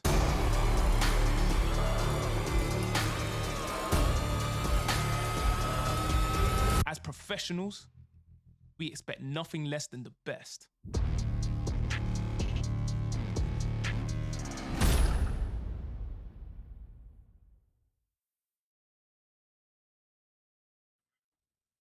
So everyone, welcome back to the challenge now. Of course, everyone's together. They're all singing songs and being happy. Agent Select's coming through here. And very much, as I predicted, Rizvan going to go for an Astra this time round here, has her. Yeah, but other than that, it's a similar comp to what we saw in the previous map, right? Both of these teams happy to stay on brand, stay on meta, go for the double initiator. Jet players on both sides, actually. Didn't you say that we weren't expecting Legolas to be on the Jet, or was that just a miss here on my part? Oh, that was a miss here. We expect him to run this agent for the most part. Maybe Just if it's like 100%. Haven, you see the raise, but Yeah. I mean, Legolas has been pretty locked in for the most part. Yeah, Same yeah. for Dewey too. He's still floating around with it, but I haven't seen any changes drastically here from the side of Tamaria. And why would you? Just won 14-12 in the last map. Of course, yeah, 100%. I mean, I guess the one hand is that you would be playing a comp more tailored to the map specifically that you are playing, but the fact that it is such a versatile comp and this team has already shown that they are specialists, you know, it's not that you're good at everything, master at nothing. They are very well drilled on this specific lineup of agents. Rizvan then coming into the Astra, though, is a necessary pickup, I think, for this map, in my opinion. While Omen is good, only really will deliver a similar kind of value if you're running double controller, and then that limits and inhibits certain other working parts of what this composition looks to be. But the main comment about the Jets here that has to be taken is that this map is specifically good for bringing out that operator, same way that Ascent is, but especially those longer sight lines towards the B side of things. Well, thankfully now Ascent is out of the way and Pearl is coming up next. We're looking at, again, at ESC Gaming 0-1 down. Tamaria looked very fashionable in their strutting stuff style of coming back to a 14-12 overtime win. But ESC Gaming, again, though, coming in at a second best map. They have to pull something out of the bag here. Now, players to mention again here, you can highlight Rizvan changing around, but Legolas, Manic, and Cream need to be the difference makers here, need to be the impact players for this map. Yeah, that they do. That they do. I think every single player in this server, it wasn't just a comment that, every single team towards this end of the tournament is capable, but every single player is as well. We've seen brilliant things from all 10 of them thus far, and it feels like, as casters, we're on a journey with them, and they're just paving the road in front of us, which has been a winding one, I think it's fair to say, a roller coaster, even a set of tracks and a cart that sits on top of it, but thoroughly looking forward to seeing how this one will pan out. And in terms of the approach from the attacking side, ESC taking a leaf out of Tamaria's book. Dark goes up straight away here, but will in fact get a few agents. Okay, so this is great here from the side of ESC because you're identifying the pressure here already established now from Tamaria. They've gone for a very classic setup here as well. 1 Art, 1 B Link, 1 playing around Heaven, and just 2 pressed up straight from A site. Now, what this does in this shit again here is if these 2 die here or 1 dies and the lane is completely exposed, forcing a pick up here again and a mistiming. But the way they're playing it right now, the spams are going to come through and Legolas he gets the first. Big kill for Legolas to take there. That is one of the 2 site players. As you see, the smoke goes up and Mini is completely locked out, but still finds a way to put his name in the conversation and the kill feed every single time. Killex trades it out. 3 versus 3, and actually they are just looking to divert. Off the back of the space that Rizvan was able to claim towards mid early on, B is left open, and that retake setup that Tamarian were playing for looks to be coming through. Now, this 2v3 situation here, 42 seconds left on the clock. Now, EC's got a great one-way here as well, because players will run in, but I think he just went for it. No, never mind, okay. It was given, but Killex now has 2 HP. So off of that, will be a replant and a reposition. Rizvan, that does find EC in the end. And at this point here, if you're Moom, you need to get through and find it right away. It will be now a cloud going on, and that was great timing as well, because look at Killex now, low HP, and Moom completely readjusts and repositions his mind. Yeah, they do pretty well on the timings there in the end, like you said. Nice crossfire setup. Big kill to be taking if Dewey can get it. The remaining couple are low with the turret in place. Just shifts behind the pillar, wants to take these one at a time or even break the turret on the wall bang. It is not planted for them. You need a coordinated swing. And there's less HP combined than what Dewey has with it. Already half stuck. First to Kareem, hops back on. That is the pressure being felt. You need to beat that, but Killex will not. And it is damning. 3 for Dewey, and Tamaria pick up where they left off with taking the pistol round. Impressive as well. I mean, there's situations there again where it was 5v4, then 4v3, and then 3v2, but it was always going to be a fight for power there and who had man advantage. Both sides, there's a sort of tossing and turning like a hot potato, if you will, Hazza. And now heading into what looks to be an eco round here. Buys are looking pretty much forced on either end here, but I love what the Tamaria have done for this round. 3 Spectres, a Judge, and a Marshal. Fortunately, those to question. Maybe go for a half if you want to go for maybe a better Brian next round, but still, it's a good company for a break. I certainly wouldn't mind a hot potato right now, Connie. I'm picking up what you're putting down. Like, it just gets caught out there. I was thinking the recall of the Nebula could be enough. They forced into this round, a high priority for them to win it. Killex has already taken the first, but Wiz able to just send it straight back. Kareem sat in the middle of a puddle of pain with the fragment placed. Trades coming through, and it is a 2 versus 2. Do we know? Has to be the one here to hold the angle. Dash is activated though, but again, not much info to kind of play around the logic to use it. So we'll let it slide away here. But during all this, Wexley has completely shuffled forward, but Manic has seen the angle, seen the arm, and shots go down and he's taken care of now. Even up here, 1v2. Dewey though, one thing to note though is that Spike hasn't gone down, but looking at the shuffle here from ESC, they're just taking it very carefully through mid. Dewey though on the other end of it has to play something special here, but Dewey, again, like we saw last round, has more HP combined in the entirety of ESC. They're playing fights and just about winning them, but always going to be a man advantage here or a health advantage here for Tamaria. Where have we seen this situation before, Kai? Oh, I don't know, Dewey in Hazel, a where 1 have we? versus 2 with a couple players on low HP. I think whichever way you try and play this as ESC, it's fairly inoptimal. You want to try and trade off of one another, but Spectre in hand, Dewey with everything to do and his work somewhat cut out for him at the same time, at least in terms of the health he's up against. That is your clue. The fragment goes out. 0 point goes off, and he can just peek into this, finds the first. That's your isolated duel, and you already know where the KO is because he sent his knife out, and this could be another dagger in the back. A painful, painstaking stake to the heart of the ESC side as Dewey's hopped on for half, peeks out to find the second, and there we have it. Oh, that was clinical. I think that's 2 clutches in a row now for Dewey, and that is not a coincidence at this point. Very much well played, and 5-0 as well. You got knives for the next round. So, what to play with here? We're seeing the knives probably being used this round as well, but looking at the orb distribution as well, Killax there is only 1 off of the KO, and same for Murm. So, at this point now, it has to be an orb play for the majority of it all. We're going to the bonus at this point here again. Strong eco though from the side of ESC, and we're seeing Tamaria again just sharp weapons, and Dewey's got a Vandal now for some reason. Yeah. No, I fully expect Dewey to have dropped that Vandal to someone else. Isu can go light and get a rifle of their own here as well. You know that ESC do not have the credits to rebuy into this, so make sure you have a good weapon for round 4. That would be the main priority in my eyes, but by the way, still in a decent position. Yeah, Dewey's found that one.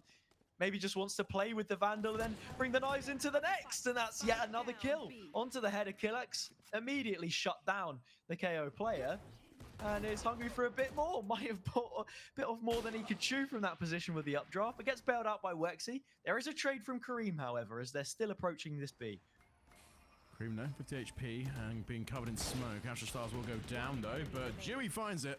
Now, it's all onto Manic again here. You're just seeing ESC start to fumble a little bit in terms of player distribution, players dropping left, right, and center, but Manic, in terms of it all, has got a recon dart, a drone, and 1 shock to do it all. But Mini with the flank doesn't even matter. So at this point now, it's 3-0, pistol equal bonus, and Dewey's 8-0. Yeah, that was a pretty weird finish to the round as well, because I think we saw Mini coming through club on the radar, looked at the turret, went, oh, there's a turret behind. I can't run up here, guys, because oh wait, the Killjoy player isn't alive. Let me just run through and kill him with a classic.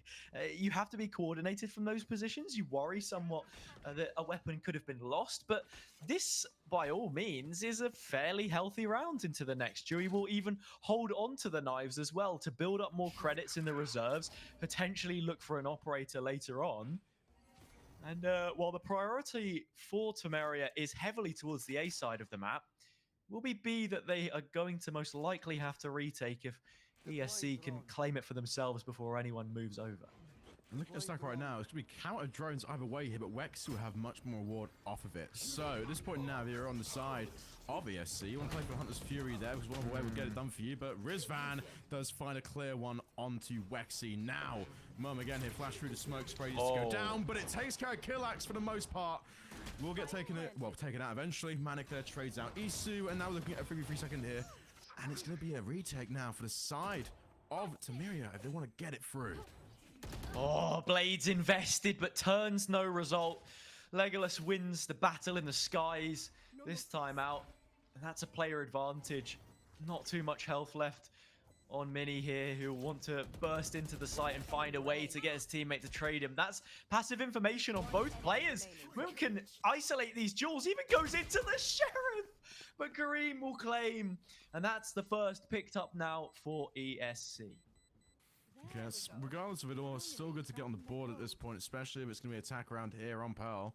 But you have to really kind of factor in now what's the next sort of calls here for either team. I mean, listen, we're seeing Tamaria kind of stick to different setups this time around. Instead of playing for more aggressive lane locks, they're playing more spread out and hoping to catch information early. Whereas Tamaria, ESC Gaming, my bad, are playing opposite. They're playing Tamaria setups. They're going really aggressive onto sites. They're getting information given away straight away. I mean, listen, we saw the 2 drones at the start counteract each other, and off the back of that, it still was rewarding for Tamaria. We've actually seen here that the punishment coming through for getting aggressive for Dewey is that now he's forced onto a sheriff and has to try and make this one work. It was a fast attempt at denying the site last time around, which didn't pan out for Tamaria, taking those 1 versus 1s, but now there's a little more support. Rem trades 1 for 1. Wexy is still holding things down in the back lines. That Cosmic Divide will expire before the spike can get planted. Oh, but it will be in consolation there. Wexy does drop eventually to 3 firing guns on the side of ESC. Now at this point, they're going to try and, well, ideally force a reread. I think at this point now, Tamaria are going to try and send one more to retake the spot of the Sova. Shots go down again off the peak there. Mini only get tags 1, but Dewey here is going to make what looks to be played a game. Going to try and pinch slowly through onto B. But if I'm not mistaken, I think the Killjoy turret is set up right there. So what's going to happen here is Legolas going to find it first. During all of these engagements, Dewey, though, has been tagged and only down to 69 HP. So can't really force what looks to be a clear pinch. And left now in a 1v4 for Dewey. This is incredible, Hazza. Yeah, it's a lot of isolated fights being taken as well, Connie. I think it's important to highlight this, that Tamaria with Dewey on the Sheriff maybe were somewhat lacking in the firearm department, but that's not the reason why this round has been made to look so difficult, as finally Kareem will get that final kill. It's not the first time that the timing hasn't been ideal for this Sova anchor on B, actually. Wexy in the previous tried to go for a fast retake when Wem wasn't on the same page as them. Then on that round as well, just not quite aware of the timing on the Nebula, and when it expired, found himself stuck in a very difficult corner. And after seeing an immediate sort of setup that burst into 3 rounds with a bonus converted, Tamaria are struggling, which is worrying for me more than anything else, because we do tend to favor them on their defenders' halves. Absolutely, but I really think the setup here is going to be quite interesting from the side here of Tamaria. They've gone almost for an aggressive mid, but looking at the trades right now, Turret there will tag up a few and get information through the Killjoy on ESC. Now Legolas again here, going to try and play for an aggressive pick here and a good dash, but unfortunately we'll be notified that despite them clearing Heaven and back, it will be difficult to really go any further. Now Spike just being loitered around on B. Spike's going for that too, but during all of that, the pinch comes in here, and Mum finds 1. But more shots will go down, even off the flash. It will be a fast collapse here from Tamaria. They want to try and get through, find some more heads of ESC, but it's looking pretty bleak, because right now ESC are responding fast with 3 of their own. Only Mini will get 1 in consolation, as Legolas puts the heart and dagger through the chest. Yeah. It's now tied up 3-3. That is the round which Tamaria were expecting to concede, I think, all things considered, but now finally have this completely optimal buy into the round. You have the operator in the hands of Dewey. Finally, we'll get a look in to see what kind of value that can deliver, as well as everything else very close to building into your remaining ultimates. Wexy, only 1 away. Isu, just 3 shy. On the opposite end, there's lots that ESC can work with, and they'll maybe look to take this A main orb as well and build something off the back of that. But for now, it's a very slow approach in the face that this operator could be in play. And lots of future plays here. We coordinate now around Legolas's op. That's absolutely huge for ESC, but the same aggression that we see time and time again might just cost them. Mini there finds Killax almost instantaneously. Smoke will be down in response to Legolas, but at this point now it's a huge pincer. Nanoswarm will go out there and keep Mini at bay, but look at all the red arrows swarming now onto A instantaneously. Isu here left almost isolated. Will take care of business alongside Mum, and will get the lasting constellation for 3 now in a flawless round here. Absolutely fantastic for the confidence of Tamaria. It's a perfect buy and a perfect round. They made every single part of the puzzle and they just put it together, right? It was exactly what you wanted from them. I guess there are comments to be made about how ESC chose to approach the round, and yet again we're seeing that neither of these teams are a massive fan of playing that default. They just like to contact into these full executes, but with now those additional orbs online for both of these teams, there is an opportunity to bring those ultimates into the game a little bit more, because that's something I think that perhaps the previous round lacked, and the slight bounce just takes it away from where the alarm bot could have been. But in fact, the Killjoy setup is entirely on A. So to know, ESC's economy really has taken a dent in the last couple. I mean, Legolas right now left only 50 credits, but at this point now, with the knives available, you really should question the idea of buying a rifle this round and just playing off that for the most part. But we'll see again if the drone in mid, we'll get information given. So at this point now, you're forcing a lot of pressure into A and B. What's one player lurking there? On The to B bigger side. Ooh. The bigger question for me is that sort of early investment of the null command, because now you've got nothing to deny those jet knives, which are going to be bearing on down towards the site as Legolas is able to claim Wexy. A compliment of the previous round would have been how together that Tamaria have started to play, and finally we see that here as well.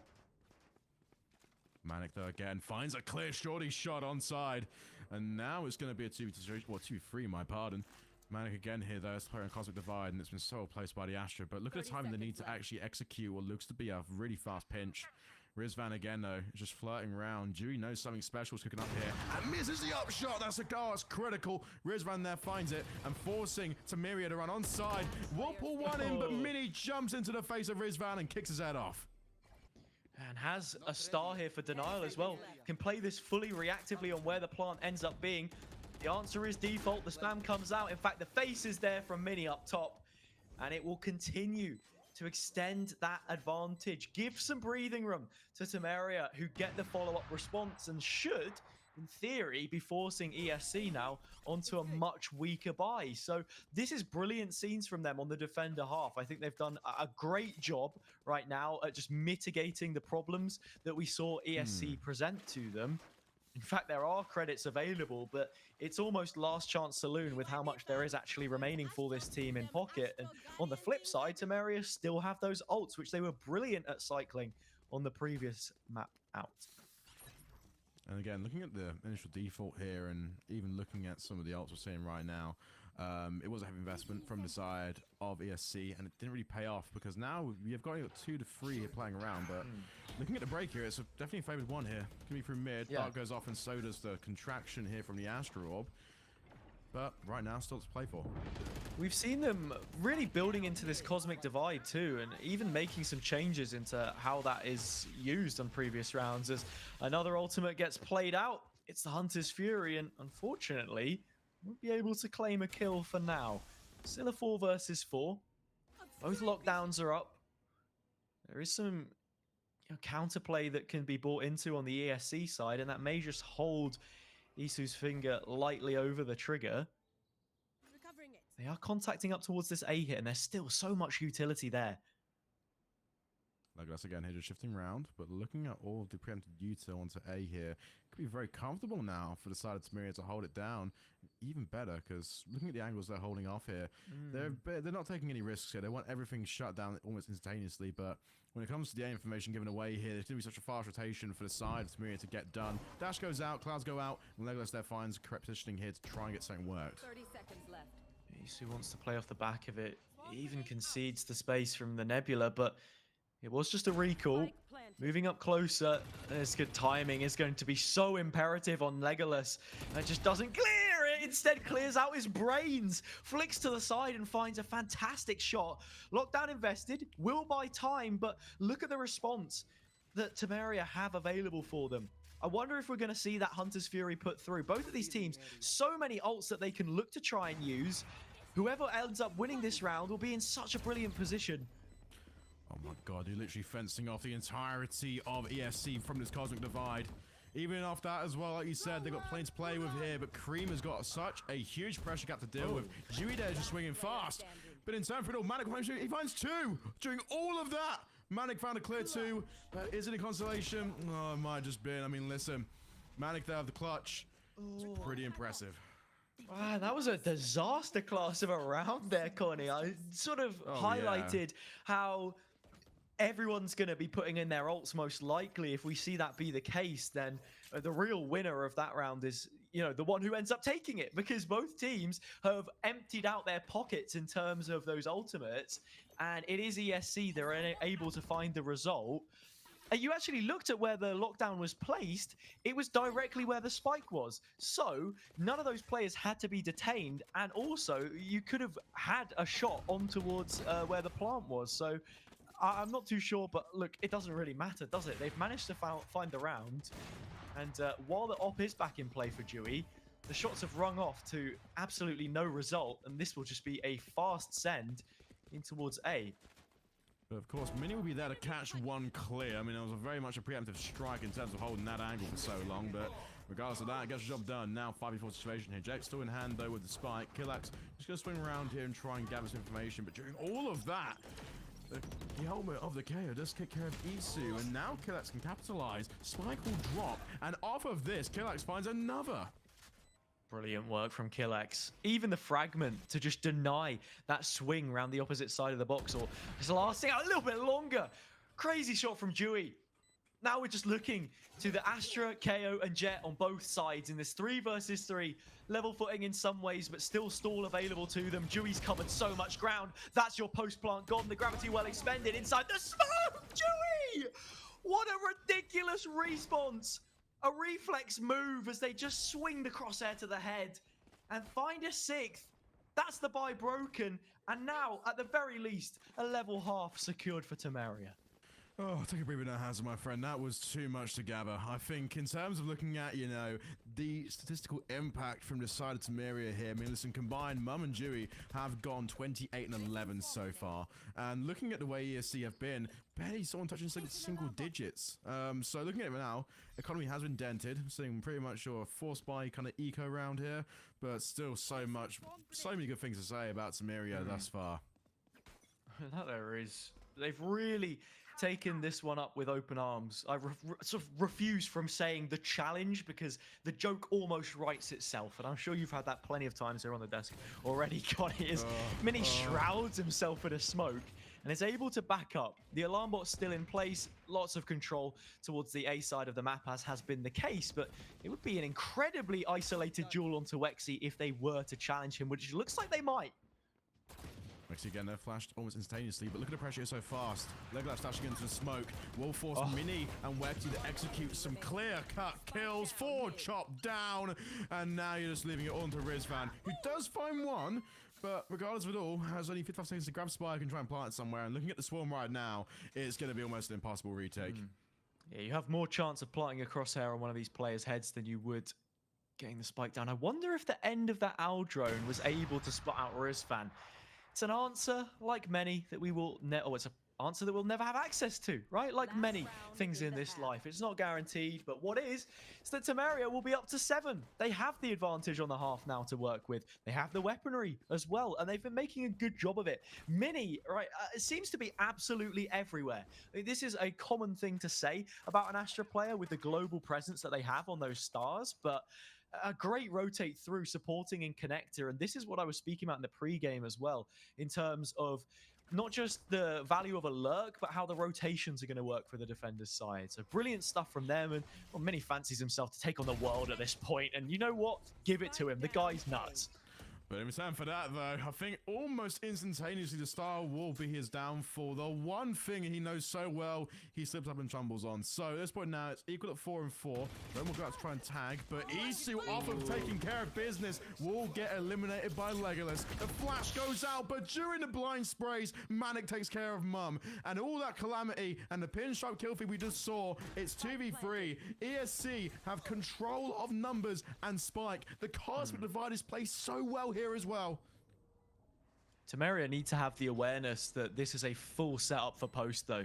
Already had that first star place, the gravity well prepared, will be coming back online within the next 3 seconds, but the nano swarms can fill in the meantime, and so too can the players.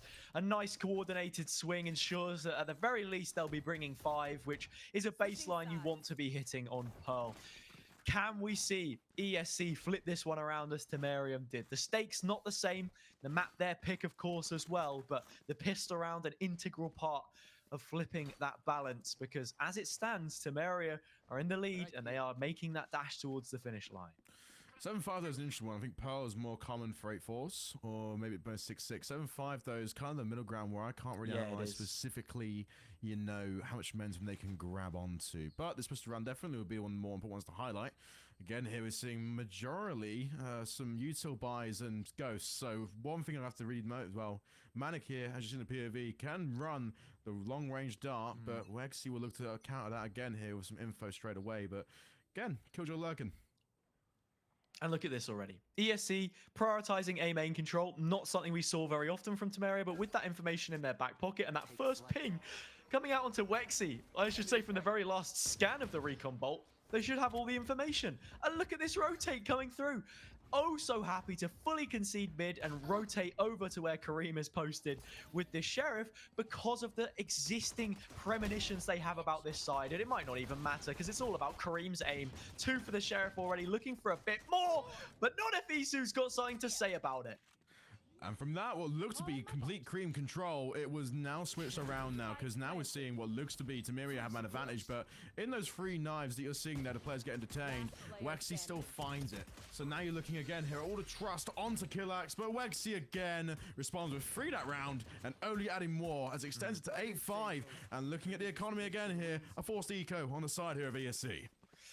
That is yet another round that you just need to send to a VOD review, because you look at the percentage chance that ESC walk away with that, it's in the upper 80s at that point 80, in time. yeah. Yeah, something along those lines, because Kareem's taken 2 and then doesn't even need to repeat from that position. Can just play spoiler to the reinforcements that are going to be coming through. You see the textbook read that ESC have on how Tamaria are playing their attacker side. It's something you have to be aware of, but they just win out in numbers, and it's that team play which has been the big difference maker right now. And looking at right now again here, we're seeing lots of darts being flown about, and Mini just again here kind of playing around with the stars. I think at this point, what I do like though from the side of Tamaria is that they're kind of keeping the Astro Util closed off for the first 20 seconds. Now what this does do again is only really give off silence for the radio on the entirety of ESC. They can't really figure out exactly what Tamaria can execute, but positioning alone will give enough, I think, for it all. But Manic here with what looks to be a very preempted shot will look to execute 1 here, but the dart goes out clear. You've got 2 extremities, the Marshall from a distance, and then up close and personal will be Killex. Unfortunately, the Shorty not able to reap the rewards that it wanted this time around. The additional player sewing out a couple bullets from Flowers, but not able to do much. Mini inside the smoke with a Judge. Dirty scenes as the Astra counterpart is taken down, and it's on a charge, but so is Legolas. 2 swung back, and now there has to be a priority. We know Kareem's good on the Sheriff, and you want to keep these weapons. Mini doesn't care. It's another W key plus ratio, and there we have it. 9-3, a good advantage for Tamaria coming into their bonus. ESC, hold that L, if you will. Quite literally. This point now it's 9-5, and we're looking at 20 seconds left here to try and force something. Again, ESC's buyers have been very consistent. They go for full, they go to eco, and then they go for a half, and it's very much contrast in Tamaria, who again have looked so comfortable on their incredibly deep weaponry range here. I mean, listen, Judges, Stingers, Sheriffs, Vandals, Phantoms, Marshals, Ops, they've got a wide range to really execute something here and still do well against the entirety of ESC. Yeah, it's almost as if you've got the buy menu open and you're just listing everything off one by one. And yeah, we speak of W's and L's. It's been 2 L's early on here for ESC, but if you put them together, I think you can make a W shape. Might not be the case on this round. Jury's gone bursting in and taken the anchor on the site. The remaining players locked out. Barely any utility expended to take this position as well. So into your post plant, it's going to be looking incredibly strong. And Web's even found another! What is that? A ridiculous collateral on the Sheriff may just have put this bonus to bed. That was sensational from Mum! As another is done for that round, making flawless now for the side of Tamaria as they extend to 10-5. Now only 3 rounds touching distance for making yourself the crown champion of the challenge. Will the pressure get to them, or will ESC put a nail in the coffin? It really is going to be breaking open the next few rounds of this game here, Hazza. Hurting my vocal cords, man. I was not expecting this, you know what I mean? This is ridiculous stuff. An underdog story for many as Tamaria perched on the ledge, just looking to spread their wings and fly off into the distance as ESC look to be second string on this matchup. It's really unfortunate after everything that they had as favorites coming through, and Minnie's just holding up close with a Judge. I mean, this is just ridiculous. They're going to peek into him as well. There's a smoke up, for goodness sake. It was a fake!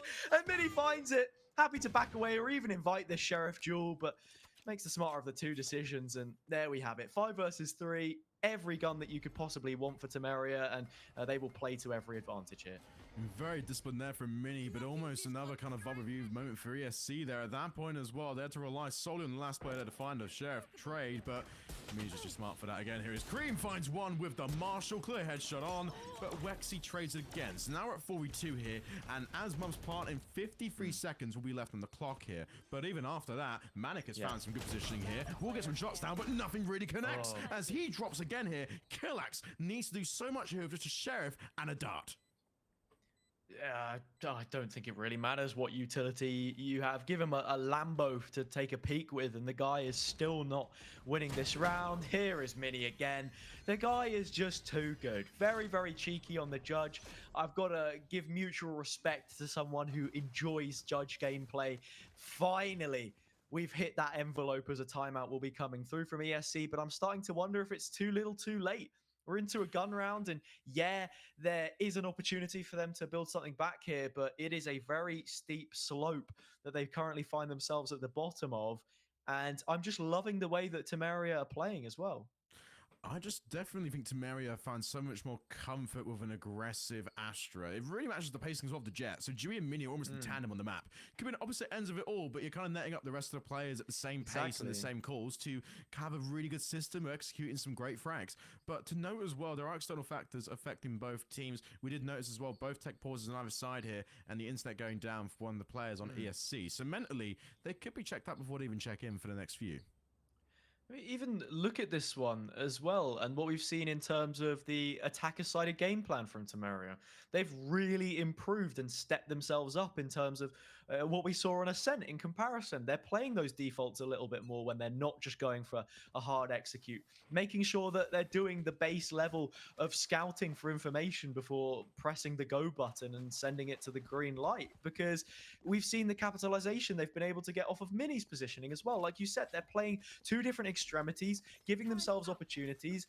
I've also mentioned how pivotal that rotate can be for the defenders and how good the setup is. So mitigating that somewhat, it has to be a priority, and we're seeing it similarly here again, as it's that laissez-faire approach for both teams towards the mid position, as we've not got anything going on just yet.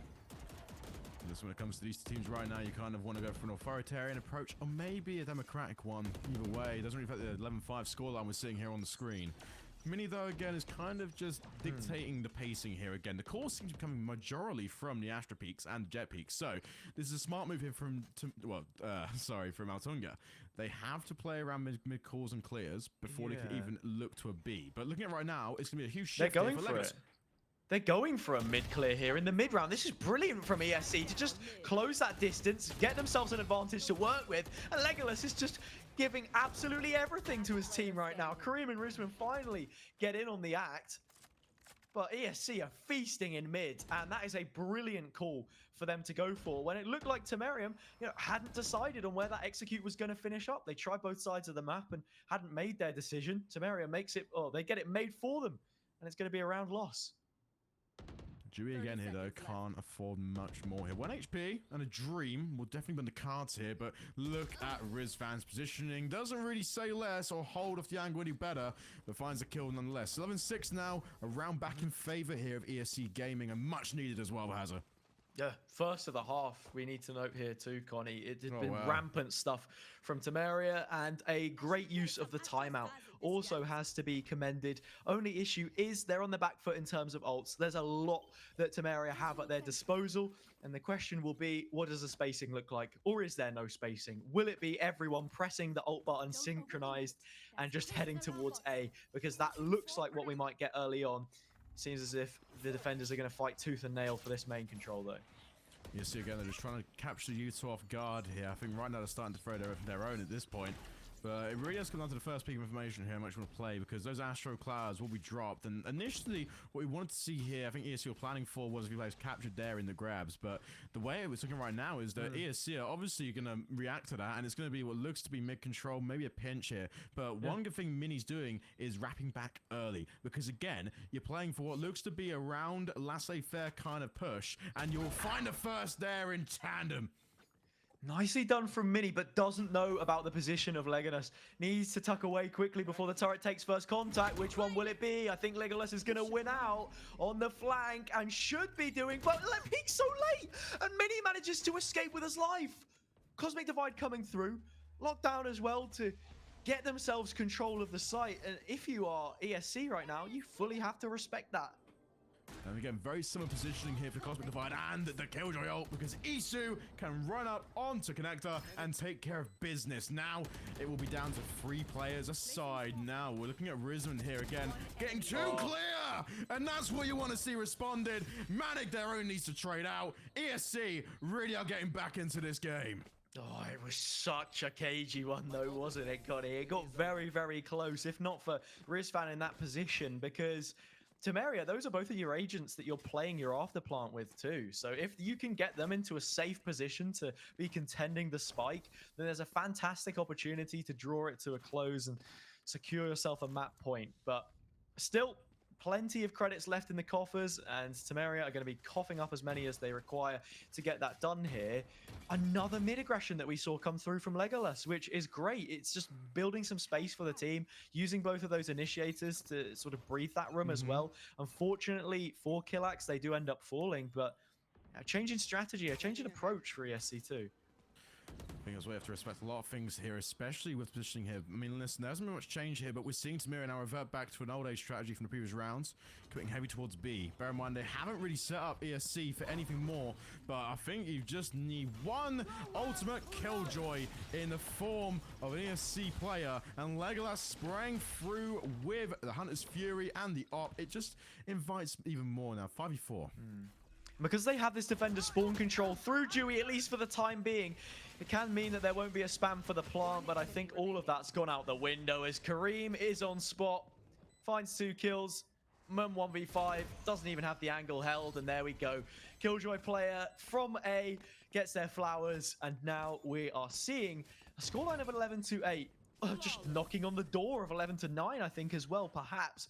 Tamaria do have credits to reinvest, but this loss bonus, while it does help them somewhat with the spike plants, you worry that we get to like an 11-11 they can't buy, and then finally that's the nail in the coffin, and we're going to get a timeout, in fact. That's why I was thinking that's all in the back of my mind at this point, because you've just lost 3 rounds now in tandem to ESC, and you really can't think much more out of the side of Tamaria. I think at this point now, the comms are looking something really similar to, you know, previous rounds of winning. They want to try and commit to 2 core strats on their A and B. Their setups and their breaks are very effective, but ESC now is starting to read the timings and the pressure at present, because at this point here, it's really easy to see how Tamaria play Valorant, and it's really easy to assume as well that they're just so good at out-muscling on sites and getting one-man advantage to make a post-plant situation really difficult for ESC.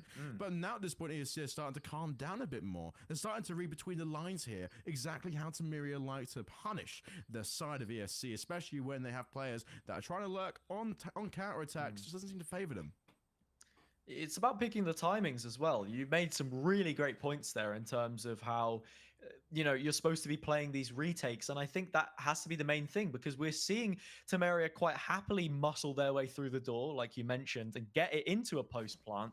But it's then heading for a much faster retake, using the utility in combination, spacing out the ults as we saw, a Hunter's Fury, a Lockdown, come to some pretty good value as well when you're also considering what it was that Tamaria invested.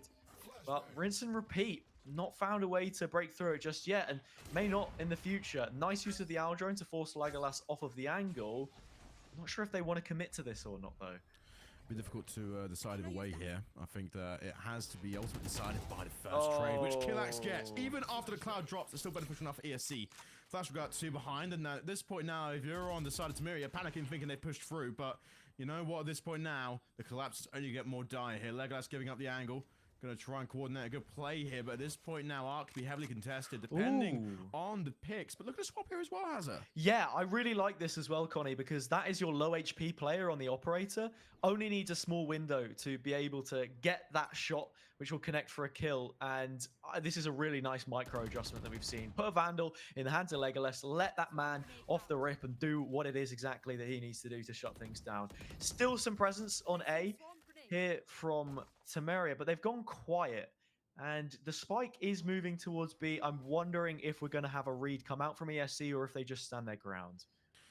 This point now comes off the next dart. So at this point, you're kind of understanding what mini adjustment's going to be, and it's going to be a clear read for the recon. Now, at this point, you're going to see a response here fast from Tamaria. I mean, you're seeing Wexy there toy around with the recon, but doesn't really get much information as Legolas clears up free that round and makes it 11-9. I think at this point, we're seeing some real fire in the belly of ESC Gaming, and now 11-9. Tamaria kind of backstepping a little bit. Yeah, we are. I like Tamaria just sort of approaching with caution the threat of the operator, using the utility to make sure that with a fine-tooth comb, nothing was going to get in the way of them. But then it's just some interesting little plays. Like, while Mini has been good with the judge there, we need to see that a little more well-supported pushing through into Ali and what exactly the idea is that they're looking for. Because it's in this mid to late round where I have to be questioning what exactly the calls are from Tamarium to be taking that space. But this is just a fast beat, a fast A. That's right, my friend Rizvan, though, has to try and find one and gets this very clear. Now, again, never mind the situation here for the side of Tamaria.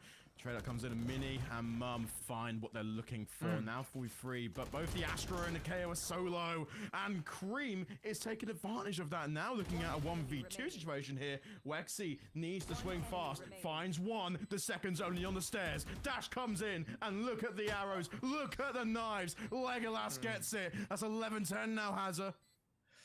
And it's the same kind of stuff again. Legolas wins out in the 1v1 with blades in pocket. All 5, in fact, maybe just shy of a singular dagger. You can just happily use the ult fire and you're winning that fight out every single time, especially with the verticality that the agent provides.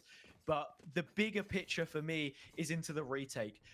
Really strong advantage for Tamarium coming into post there. They had both of the players up, Mini and Isu still alive with their util, nanos, gravity well, anything like that. But then it's this fast hit back from ESC yet again. Kareem finds 2 in the blink of an eye, and they deny any kind of proper setup for the attacking team. It just completely swept from beneath their feet. And while they do have a couple guns here to respond, it's yet another difficult task. It's so difficult for Dewey as well, because again, last time I saw him on the winning side of the rounds for Tamaria, he was 19-9. We just saw him 19-13, so 0-4. The last 4 is really a tough pocket to get out of and completely halts the pacing here of Tamaria, just committing any kind of attack. They rely on the Jets for different roles, so Legolas is a lot more pick and dash. Dewey simply just is firing squad, needs to get at least 2 or 3 to be effective in the round, and that's what you've seen Tamaria do well, but the adjustment that ESC have made has been so effective is simply isolating and eliminating Dewey. Yeah, Dewey not doing as much as they have been. There's still a chance. Mini denies some visual in Ali, and this will keep those 2 players close by as we're seeing a reclear come through on towards Legolas, and that's never a good idea. Wixie fancies himself, though. Takes 1 kill, and here's all of the steps from Killax. Can buy a really nice timing on the late round here as they're looking to exec towards A. Not much time left on the clock. The lockdown will force them into the crosshairs. Is Killax aware of this play? It certainly seems so. Overcooks it just a tad. And unfortunately, for that reason exactly, these players not quite able to do too much in the 2v4. Sparkle down though, and Mum has found a flash quick, but Rizvan shoots through it, and now it's all down to Isu. Nothing more can be done. Rizvan taking 2 more in the consolation, and we're seeing a real expansion here into how this map's unfolding. 11-11 now, as we're seeing ESC Gaming come back from 11-5 deficit here and tied up comfortably. And now this is the nightmare that I predicted to unfold. 11-11 coming in with what I believe is an eco, and in fact, I am right. The cycle of economy isn't one which Tamaria were able to get under wraps, or at least just find that 1 round to mitigate the problems that they've been having. Yet again, similar stuff cropping up. Legolas finds 1 kill, but even when you have your win conditions placed through your utility and post plant, if you can even get to it, which wasn't the case on the previous round, but then Wexy on the flank, just playing the timing a little too soon, and perhaps the ultimate also telegraphing it into this one. It could be all Legolas again, but that's such a brilliant kill to take early on. Isu tries to have the Bulldog. And we need to note as well is that we are not really seeing, you know, a fair distribution of how much you can afford to buy here just before you reach the barrier. Well, at that point we are going to have no money for the next round. Very difficult now for Tamaria to work it out, but Kareem is holding a stiff angle here, so Oh will go no, down. what? And the dart bounces off and off into nowhere, man. It's just so difficult now. Tamaria are starting to have real struggles now on the initiation. I have no idea what I've just seen. Just runs out to grab the AWP, and fair play to him, able to get it. KO has extendable arms, perhaps one of the modifications on the robot that wasn't in the patch notes. It's a new patch update. But You can read it. yeah, I think just maintaining that space, denying the opportunity for the op to come back into play was a big thing for Tamaria. But now we'll have to see how they're able to deal with this B setup for the Killjoy, because they've already got the early contact off the turret. There are players in place and proactivity being made in A main that can force this rotate to come through. So one for Kareem there as well, but to counter that, the Cosmic Divide has come into effect. Now, Wexy off of the 2 darts will initiate Hunter's Fury, and nothing really is found in long-term prospects. Me, though, the judge, who we see time and time again, and there's really been a difference maker now for the side of ESC. Needs him now. If you want to get Altunga out of the dark here, now we'll swing on a great timing here. But the run needs to be clear. The shots will go through. He will tag up Manic, but now the spin comes in. The reload has to be there. Rizvan swings fast and takes care. Now the flash comes in. It's down to Wexy off of an angle to get some more, but look at the damage done now. Tamaria can't do much, man. Oh, finally the util comes back online from the ultimate.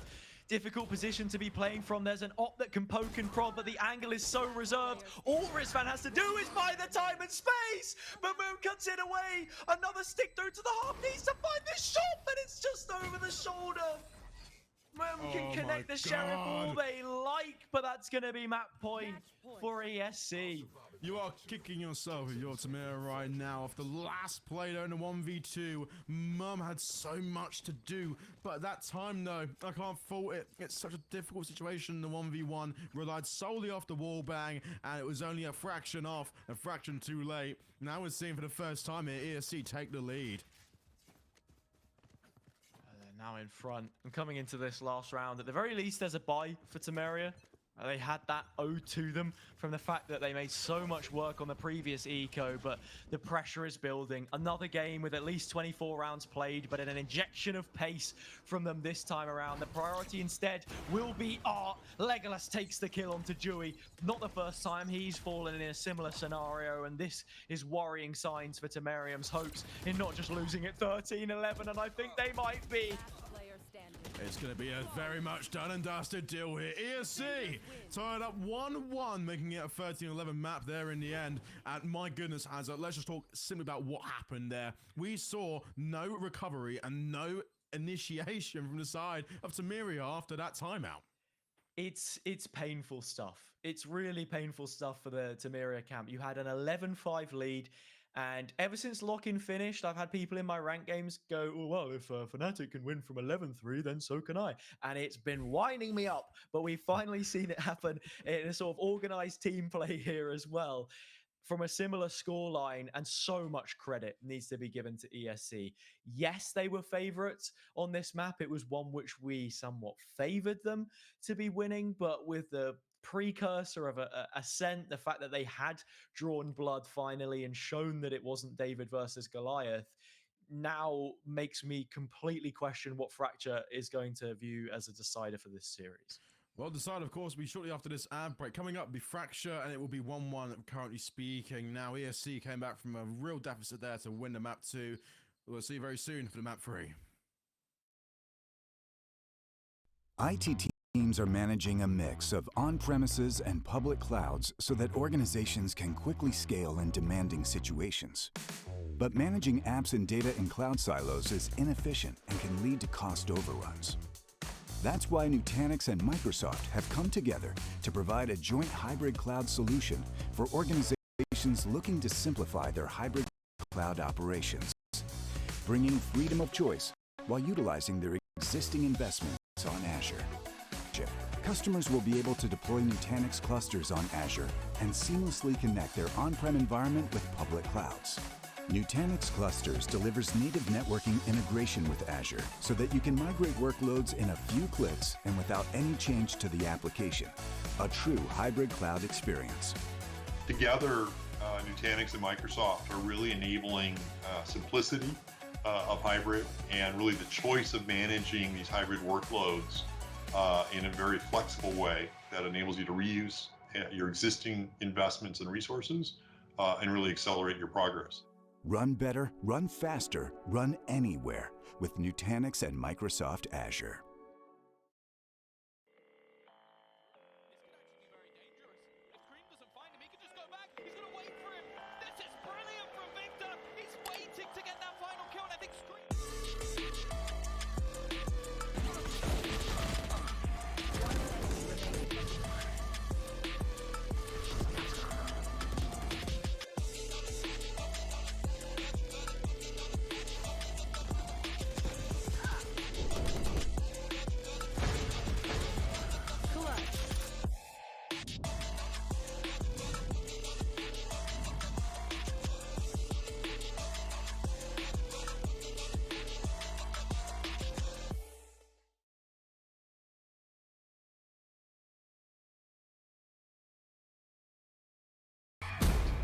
In our line of work, the tools of the trade make all the difference. You need to be able to move swiftly and with precision. Make every shot count. Every sound needs to be heard. Know where your enemies are before they find you. A team with no communication is a dead team. They need to hear you loud and clear. And durability is key.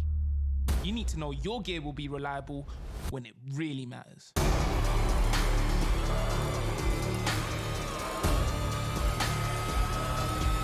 As professionals, we expect nothing less than the best.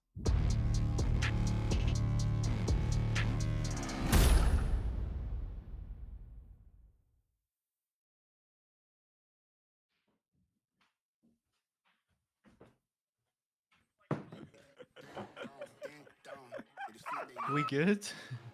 Never little wanna be gangster trying to play hard. Ding down, they just think they are. Never little wanna be gangster trying to play hard. Ding down, ding down, ding down, ding down, ding down, ding down, ding down, ding down, ding down, ding down, ding down, ding down, ding down, ding down, ding down, ding.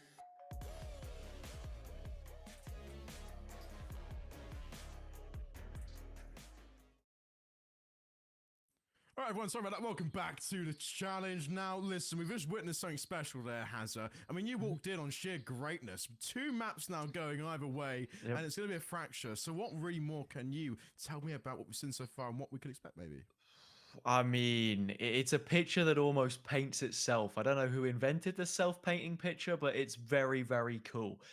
In terms of this game, yeah, it's been ridiculous, right, Connie? Because I think coming into this, I wasn't sure what the level was going to look like, what sort of experience we were going to get. But every single player that's been playing in the server thus far has delivered a moment, whether that's a sheriff collateral, a ridiculous flick, a clutch 1vx. Now coming into Fracture, this one is going to test all of the fundamentals these teams have shown to the absolute 10th degree. We've seen a lot of individual plays and sort of mechanical ability, but something that's maybe been a shortcoming of both of these rosters has been the sort of approach positionally and trading for one another, map controls, defaults, that kind of thing. Fracture has 4 corners to it, as any great picture does. And if it is to be a masterpiece, one of these teams will need to have a complete grip on how that is going to work. Now, based off premonitions here, I can definitely tell you now that both teams have come back from pretty dire scorelines, to be fair. When it comes to the Ascent, Tamaria came in looking pretty sluggish and then finished strong. When it came to the Pearl, ESC came in looking pretty sluggish and finished strong. So, Fracture will be a decider, but looking at it the way it is, I've always said myself, Fracture is a map that's very balanced 50-50, relies heavily on the initiators, and can be great for entering and finding quick 2-pieces. Now, Tamaria starting on defense, ESC Gaming on attack, and the picks for the agents are going to be on your screen right now. That they are. And it's a complete heel turn from both of these teams, which isn't really too surprising. I said earlier that you could play the comps that they were somewhat mirroring each other with on Ascent and Pearl on pretty much any map, but probably not Fracture. It's completely different to anything else in the pool, and it plays that way too. We're seeing Breach be that staple, Brimstone as well, a good counterpart to it. A lot of this will come down to what post plant looks like for both of these teams, something which Tamira struggled with a lot when we actually saw how that final game ended up being for them on their attacking half. On the opposite side, we've got that double initiator or double initiator neon setup, I should say. And I'm really curious to see how it is exactly the ESC will be implementing Legolas on this role. I think Legolas on Neon again though kind of initiates more for the gunplay, because we've seen Legolas look really strong on dashing up or playing with the knives. Not really a rifler per se, but I feel like Neon kind of initiates the ideas of, you know, using a Vandal or a Phantom and getting up close and personal and just praying and spraying your way through all sorts of situations. But you know what's interesting as well? Dewey has gone to the Raze. Now this is really going to be nowhere near close to home for Dewey and for Legolas. Killax as well and Mum have gone from the initial KO servers now onto Breach, and it really kind of again only gives you the idea of what to expect on this Fracture. I mean, any idea of what you have coming into this one can probably be tossed out the window.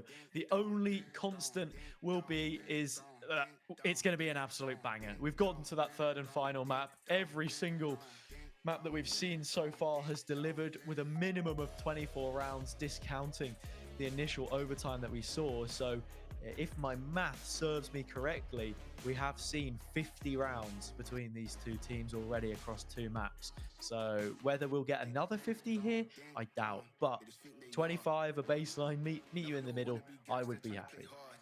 I'd say realistically 75 rounds casted on 3 maps between 2 giants hailing from Central Europe and primarily Turkey for Tamira. I think it's more of a region representation here as well, because we've been seeing quite a lot of Tamira Altunga's fans showing up in chat and showing their support for the team. ESC that have been pretty much a brand from the start. They have been hiring some of the best rosters in Central Europe for Valorant, and even with this initiation now, I think recently to note, you can say that they are as well a powerhouse and have been only really sharing the same sort of stature alongside Tamira, who are relatively new.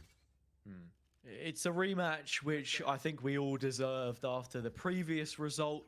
The comeback arc of Tamira has been halted for just a moment as ESC want to have their way and run away with the villains' result in a reverse sweep. Early pressure here already coming through on towards Arcade. A slow play from Killax actually on the opposite side of the map. Alarmbot not even in range on the Breach as your initiator. So I'm just curious to see how they're going to try and play this one. Will be a well, it would be a pinch timing off the rip here, but huge one here between majority of players here inside of A. And I think Legolas again here initiating off of drop is a good start. We'll go for the wall, but Dash doesn't come in as Dewey clears up all sorts of problems. But as far as it is looking right now, it's going to be a huge wipe here for the side of Tamira. It's a perfectly placed nade as well that we see come through from Dewey. Another player that's moved across the duelist ladder from a jet to a raise. The neon on the opposite side, not just showing us its capabilities for the time being, and neither will Kareem. Mini finishes things off, and Tamira find another pistol round. They did on the previous map as well, and as they did on Ascent. So I think they've won every single initial pistol round that we've had so far in these games. Indeed. Now, Tamira as well, to note, have gone either end when it comes to the eco and the bonus. My apologies. But one thing to note as well is that you cannot go against the initial ideas here from ESC. It's very smart. Not really going for shields, but going for power. 2 sheriffs and 3 classics. They want to get at least a full buy for the next round comfortably. But based on the comp as well, they just need to thrive more at close range. And again, these pistols can do that. They can. Any range, really. Just as long as you're outside of 145 on the opposite way, you'll probably be pretty happy. You don't want to leave them dangling on a thread, but there are lots of differences in this comp. One is that, of course, the neon one will be execute heavy, and the same will be said for the retake when we get to that point. They've shown us a couple of different ideas. Tamaria have been very strong with the way that they have combined util, and yet again, lovely fault line and a nade to slow things down. Rizvan with a Phantom in hand, but it's a 3 versus 3. And looking at the arrows right now for the side of Tamaria, they're collapsing fast onto Rizvan and co. Turret will go out there in response to that, and Mum is the first person to find it. Rizvan will drop now, and again of that, the aftershock will go through onto the wall. Does connect a little bit, but Krem and the creme de la crop finds a kill. If need be now, you're forcing a 2v2, but Krem's only down to so much HP, and that's a great adjustment there as well, giving the spike off on to Legolas. Yes, Overstayed is welcome there, Mum. Unsupported against sheriffs, like you said, the gun can be devastating at any kind of range, really, even up close. Sometimes is where you favor it more, and for that reason, you have to wonder why the repeat came through. But now it's a 2 versus 2, and if you're ESC, you're not complaining whatsoever because this is a golden opportunity. You've got to cross past Mini's path first, though, at the Golden Gates, and that's where Kareem will send Isu 1-1, an instant response. And after the result on the previous map, the mental tenacity will really be questioned for Tamaria here because that is a fantastic fight back. Oh, this is a magical series, Hazza. To boot as well. Now we're seeing what originally was going to be a 4-by for Tamaria and an eco on the side of ESC. They've now switched it around completely. You're going to see Tamaria here rocking 3 sheriffs and a ghost. And it's going to be against a full arsenal here on the side of ESC. But looking at it much better here, Cream really went huge in that last round alongside Legolas, isolating 2 clear crossfire kills. But now we're seeing a different setup here as well. Lots of pressure here on Trop. And look at this B. The Neon's going so fast onto site. Legolas is sprinting round. Yeah, we've seen a nice disengage there as the bridge coach was coming through. Just tosses the flash like a bomb into a submarine and is able to get away from it. Legolas posted close, maybe an awareness of it. Tamaria need to make the same kind of value on the sheriffs that the counterparts were able to. Legolas trades out 2 for 1, has a phantom dropped, but there's no point saving this. There'll be a buy next round for them anyway. You've got to send absolutely every resource that you have in towards the site to try and pluck it from them. The only problem is that there's so many layers of utility here in post, which are expended to ESC, and both players caught in the stun means that it will be a simple cleanup job to lend them a second and snatch that lead. Now, of course, both teams will be on 4 buys here for the next round. Enough players there from the side of ESC to get through with, you know, their squeaky clean tactics, but playing very high risk here. I mean, listen, going for a full shield, full weapon buy will only really initiate one thing, and that is going to be, you know, will it pay off, will it not? But looking at the economy right now, Krem's sitting at 6.6k. But that 4-1, you would expect it. And to know the ults as well, has walk me through exactly what we're seeing here with Legolas and Rizvan. Yeah, we're seeing 2 different ults for 2 different purposes. Rizvan will probably be leaning more on towards that as being a later win condition, whereas Legolas wants to get off to immediate effect. And unfortunately, every single piece of utility that you could possibly hope to not run into gets sent straight to his face. And for that reason exactly, the A execute is cancelled and the rest of the team will be heading in through B main. But it still works though. There's Brim Smokes and the Molly will keep him alive for now. Close with the plant down. So we're looking at a huge spray here through the clouds. Mini and Killax here, just exchanging different ideas, spraying around and just toying with the aftershock. Really is all you can do. Has a blind to boot as well, but again, Killax here needs to time this perfectly if he wants to get it done. We'll get the damage through onto the bomb, and that's a great play regardless. Nade, they'll be thrown out by the Rays. So you're seeing fast collapse and trades going down. Dewey, Cream, Killax, and Mum trading it out there. But if I'm math something right now, it's a 2v2, and we're looking at Dewey here again, playing off of what was a missed nade. But the Brimstone ult comes in, and that was simply gorgeous. Yeah, time is not a liberty which you can afford to expend if you're Tamaria in that position, because there's just so much which ESC have to fall back on. And you see it, as soon as the Brim ult is lit up towards the top of your HUD, you have to be prioritizing making that retake happen as soon as possible. Player advantage as well, you can just play the numbers game, trade things down, but it does not happen. Tamaria lose another round, and they're looking at this advantage continuing to grow for EFC. And this is so interesting as well because it seems to be either side here wants to put the other in this position. So it really is going to be a coin flip, a tassel if you will, to see exactly how it pans out. But the way it is right now, we are seeing the Prowler go out straight away here. Flashed and stunned will be all the players here on the side of Tamaria. But the firing squad and the sheer ambush that you're seeing now from ESC is ruthless. They're mowing them down at the site. They're taking exactly what should be theirs. Side control will go forward, but it's down to Mum, and in what looks to be improbable circumstances, find 4 clear. even find a single engagement. I don't think I'll be able to. The spams come out, 32 points of health. Giving up on it for a moment, but Killex has spotted them with a jump. Disciplined as you like. Legolas will finally reveal themselves.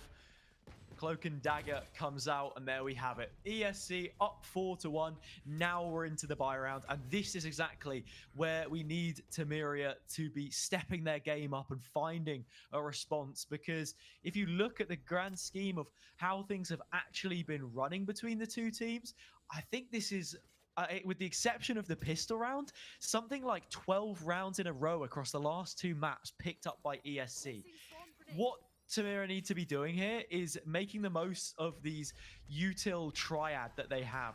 The Raise Nade, the Fault Line, and then also that Seize as well from the Fade. As we've seen, the rotate player be the breach, then perhaps not delivering the full impact that they would hope at this point in time.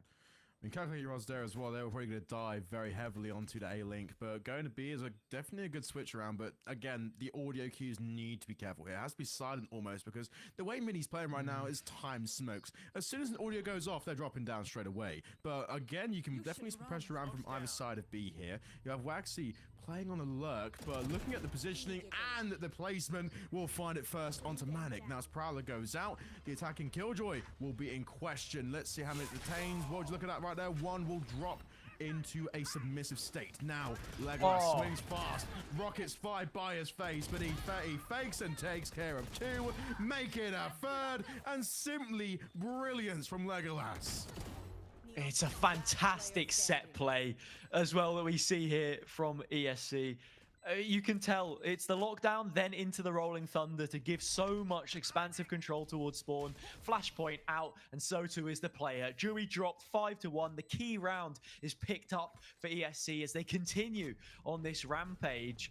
Then looking the opposite way, you had that immediate pressure from Tamaria. They used the util to take the A main control, and then they conceded it. That lack of information made it that much more difficult. And as I mentioned before, ESC with the brilliant set play, they're just teeing off Legolas to go hit a hole-in-one.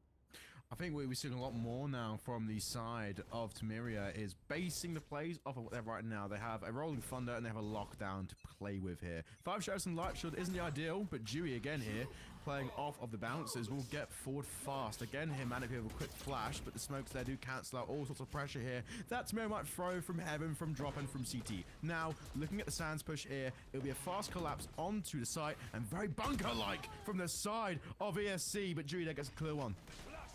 It's a big kill to snatch back for them right now. Here comes the ultimate. Killex on the opposite end, and they finally show up. Tamaria with a thrifty and only a single fatality on the round as well to boot.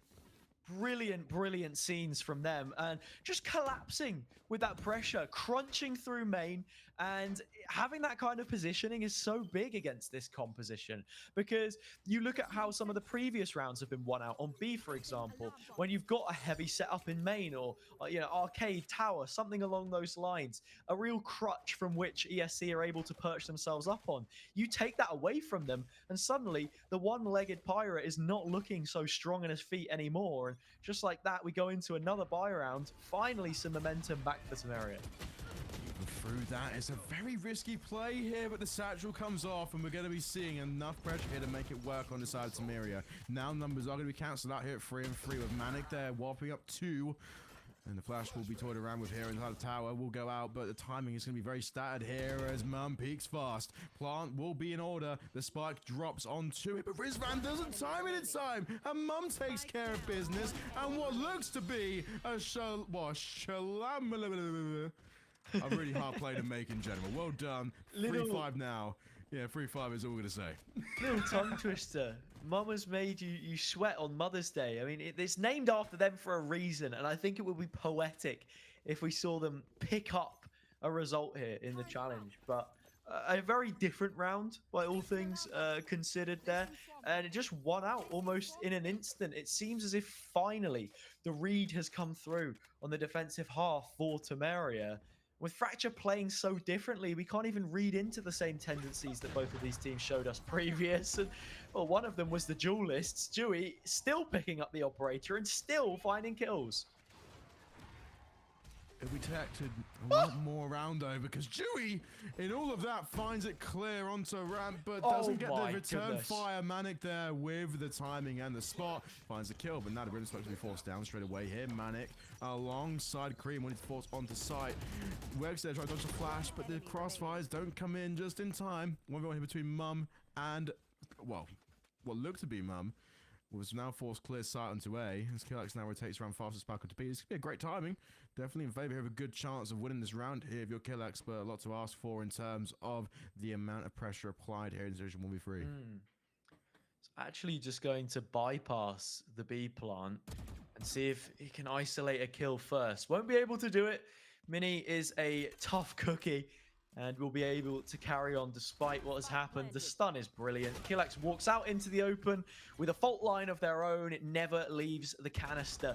Just like that, it's within one.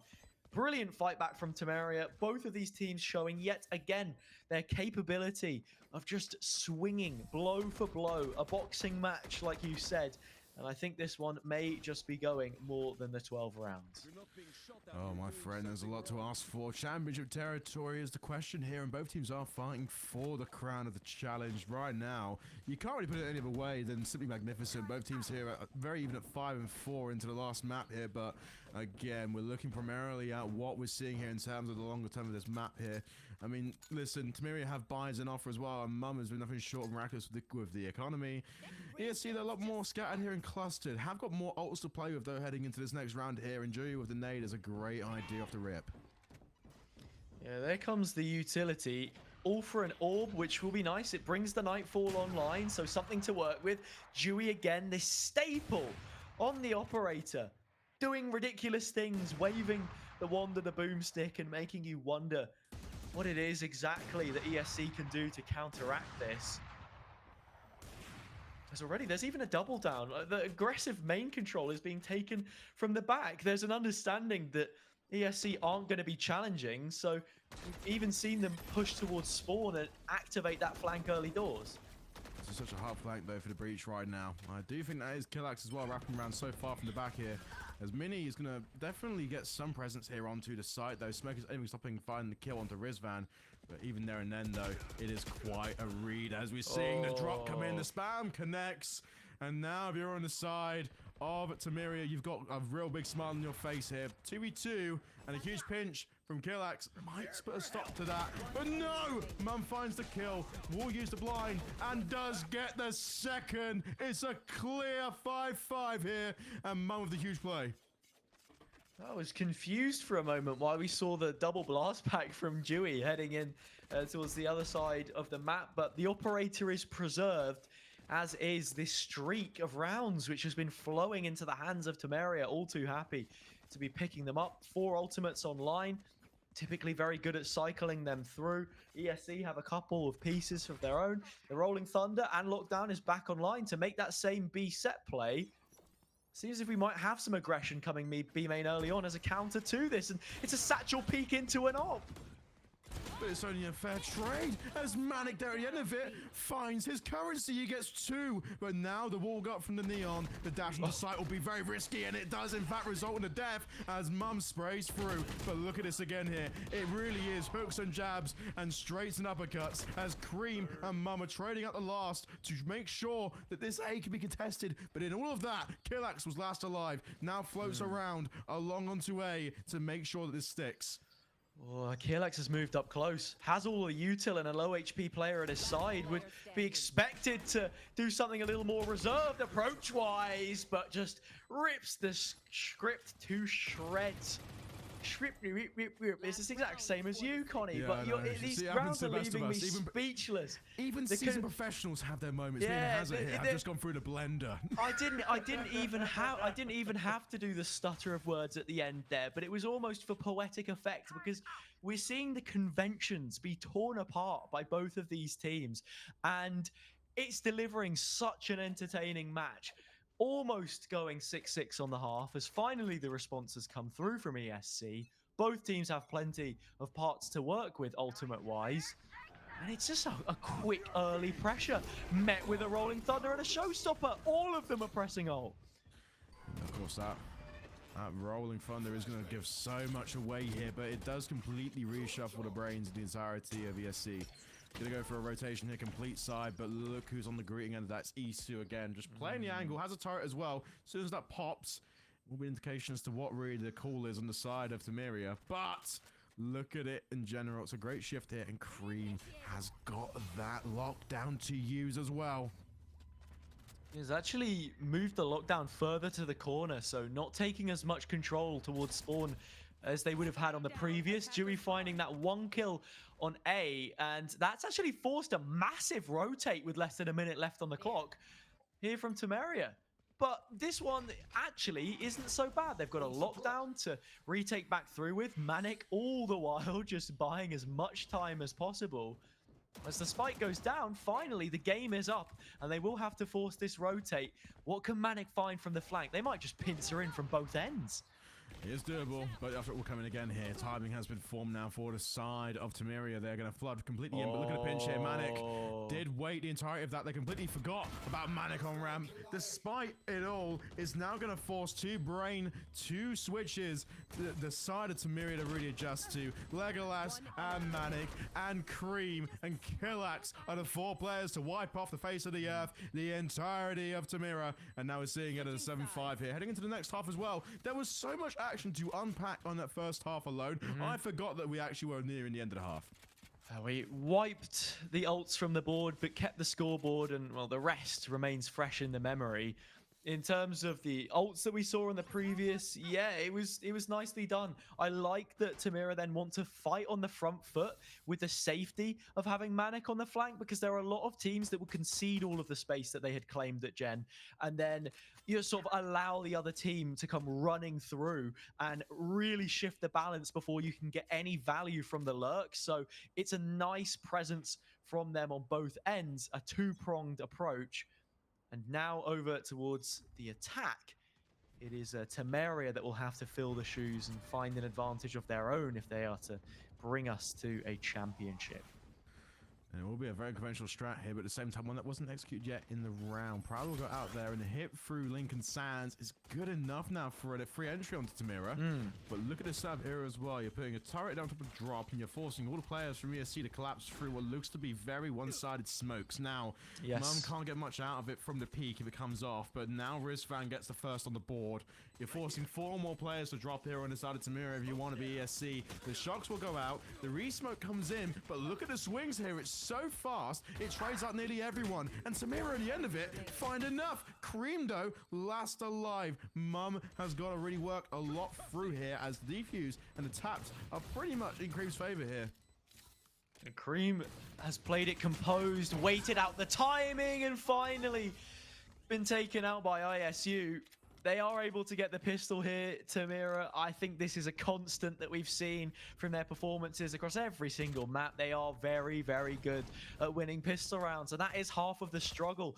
They've now got themselves a set of Spectres, and since they aren't on the defender's side anymore, and the fact that ESC are, the investment for them won't be able to get forced through. There's no additional spike plant or anything to work with, but something to note for Tamaria here as well is that they understand what it is exactly that ESC are going to be doing. When you're playing with the Neon, you've got to be aggressive, and sometimes you have to play for the retake, and that's exactly what they expect. They deal with it nicely. They have the util for it, and may just be in a similar position as it's only Manic here on B. Doable that, but the Prowler and the Boombot will go out there to try and cancel. Manic has to shoot it off if he really wants to play it, but maybe he could play off the angles regardless. Spike will go down though. Manic though, the shorty does upset. Mum is completely out of the picture now at this point here. Although the contest for Tower is still very much alive, Rizvan will be next to try and execute, but Wexy responds in time. 20 HP will be a fast trade out, and what looks to be positioning plays here has now forced a 2v2. Manic did not leave Tower, did not leave at all. So now you can play off of the retake here. Drone has been thrown, but Isu has found Krem, and what looks to be another. Isu has found Manic, and now it's 7-7. Still, Connie, a very troubling round if you are Tamaria, because they have barely anything to work with in what should be the bonus. Not the investment that you would have been hoping for, and now they've got to try and turn some kind of a result on pots and pans. This is lending ESC an opportunity to build up a lead of their own. It'll only be a singular round, but from that point onwards, that understanding is there. The setup from Manic didn't even get fully cleared by the Boombot and tower, and then somehow finds 2 kills back on the shorty. Sheriff shots will need to be clean if there's any chance of them on this round, and well, it seems to be, at least early on. Can't use that. Will it be in consolation or will it be purely a factual deficit? Right now we're seeing a huge hit here because despite it all, the push through to A is still commencing. It's a very tight angle there to play around. Prowler will go out though, but it was used in vain. In response to that, you can see a lot here from ESC to retake. I mean, listen, positioning here isn't bad, but Killax is relying solely off of one exit alone to get the first pick. In regards to it all, the plant will be effective, but look at that from Malik. The molly was beautiful, takes care of business up top, and now we're seeing the trace come into play here. Wexy finds another, and now we're going to stick on board a little bit here to see how this is going to pan, because we're going to trade it out now.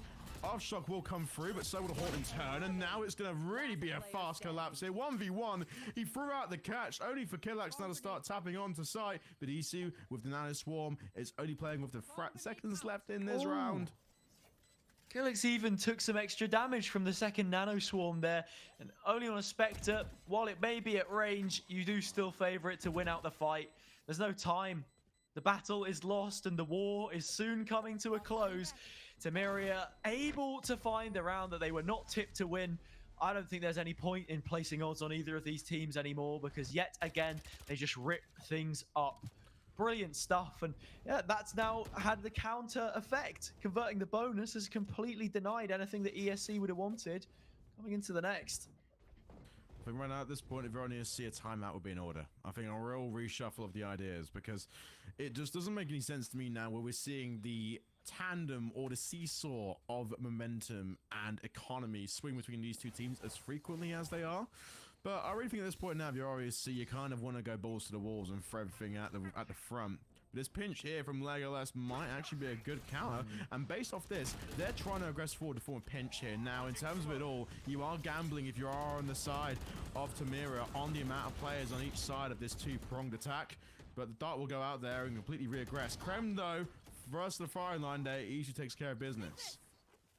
On Fracture, common for defenders to push from both ends, able to get some value from it. Legolas for one, but that is all. Every single round between these teams is so incredibly close, irrespective of what the investment to it looks like. Use of the Nightfall catches one, sound cue denied as the rotation towards the arcade side is picked up. They've played this one nicely. It may not have had the map control here, Tamaria, on the round, but in terms of that reshuffling of ideas you spoke of and the way that they rotate around and play off of one another has been fairly good. Good enough now indeed, but Killax, before he even knows it, will be the most important player, as he is, he'll be the first line of defense here against the 3 players on the side of Tamaria here. But look at the util to boot. A secondary turret comes in, but Killax can't react in time to that anyway. Now, if you're on the side of Isu, you got the lockdown to play with here, but Rizvan, and even better, needs to find a way to get a pick, but it's going to be so difficult based on how much they want. Rizvan can't do it all on his own, so Manic again the entire time has been wrapping around the entirety of the map, but what's the one spot that Tamaria haven't cleared yet? Oh yeah, it's dropped, so guess where the guns are going to be trailed?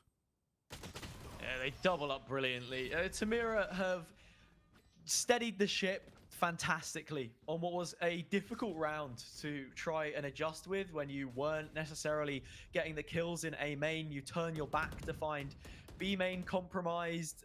It's a difficult situation, but they're able to make some presence on B, force that rotate over, and then just isolate the fight, play the numbers game. It was a 3 versus 3 on paper, but in reality, it panned out as a 3 versus 1 versus 1 versus 1 because they were just simply able to work with what they knew they had in their court. And I think that's always got to be a big point that I have for Tamaria, that they work to their strengths very nicely.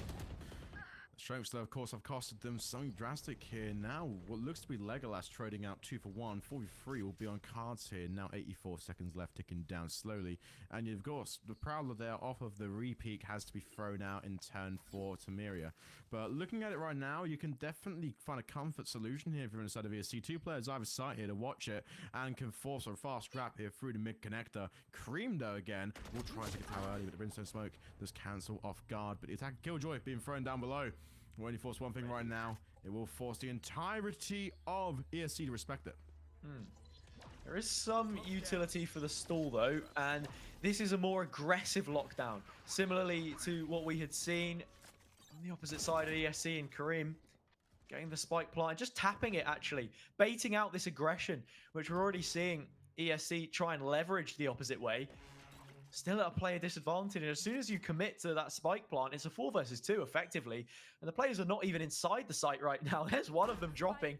Mini to a stray spam. The rest of the guns now trained on position, and with only Isu left, Killax wraps back around, and will find an 8th. Do you know what? This really strikes out to me, Hazard. For some reason, my gut's telling me this is the round that really we start to see the momentum kick in here. I don't really think we'll be as close as the others because I think both teams now have sort of reached the point of exhaustion in their brains where they're realizing almost everything they're doing might or might not work. So we can see some sheer blind counters here coming up. Yeah, it's really interesting how this game is playing as well, because I think perhaps ESC don't have a full understanding of how it is they want to play this Neon comp, because we've not really seen them get too aggressive except for those ecos. And as well, something I was about to say was that neither of these teams have been playing towards bridge. They fully neglected it, but finally that adjustment is here. We've got the Killjoy of Isu locking down the spawn side for them. And some presence coming through slowly but surely. Presence indeed. It will force 3-4 maybe in the feed dropping. Oh no, I'm right. It is 3. My bad, miscounted, but it's good enough. As now we're seeing Tamaria have the man advantage going on to a take, and looking at the spam right now with the Raze and the Brimstone, they're just trying to isolate and execute as much pressure as they can onto the connectors, onto the entry points. But Legolas finds it clear, takes off 2 of a great swing. Now that aggression you were looking for, Hazard with the Neon, Legolas is starting to find, especially now with the amount that he is covering on the map. Groundwork has been made, but looking at it as it is, Spike's still only floating on B. Look at this play from Legolas. Takes both kills and says, yep, I'm outie. Uses the high gear to just fly around the map as quickly as possible and go for this super fast rotate, which is one of the benefits of having that Neon in the comp, because now they have presence towards bridge, which had already been cleared out for Tamaria in the early round. Knowing that they have some safety in sewer, they don't expect this positioning whatsoever. And Legolas will feel a lot more well supported from this position, and yeah, catches them completely off guard. Now a 3 versus 1. And this is a brilliant setup that we have seen come through. Brilliant adjustment, I should say, from ESC as they claim it 9-9. And now just looking to go that distance a little further and be the first team to collect double digits on the home stretch in this matchup. Tell you what, it is definitely a nerf for Mini when you're seeing Mini on anything but an Astra. 5-15 right now, and still very competitive. I think they've completely re-rolled Mini's original setup coming into this series. We've seen the aggressive Astra actually finds quite a lot of kills, and busts around a 1.5, 1.6 KD at the end of each round and game. So what's interesting to see now is Mini being completely re-rolled onto more of a call, a shot caller, a utility user on Brimstone, which I guess you can do on this map completely fine, but it doesn't really add anything more than what is set on the tin. And Mini definitely needs to find pressure here if they want to come back. Scary stuff. 3 players with a stim beak and a flash go flying out.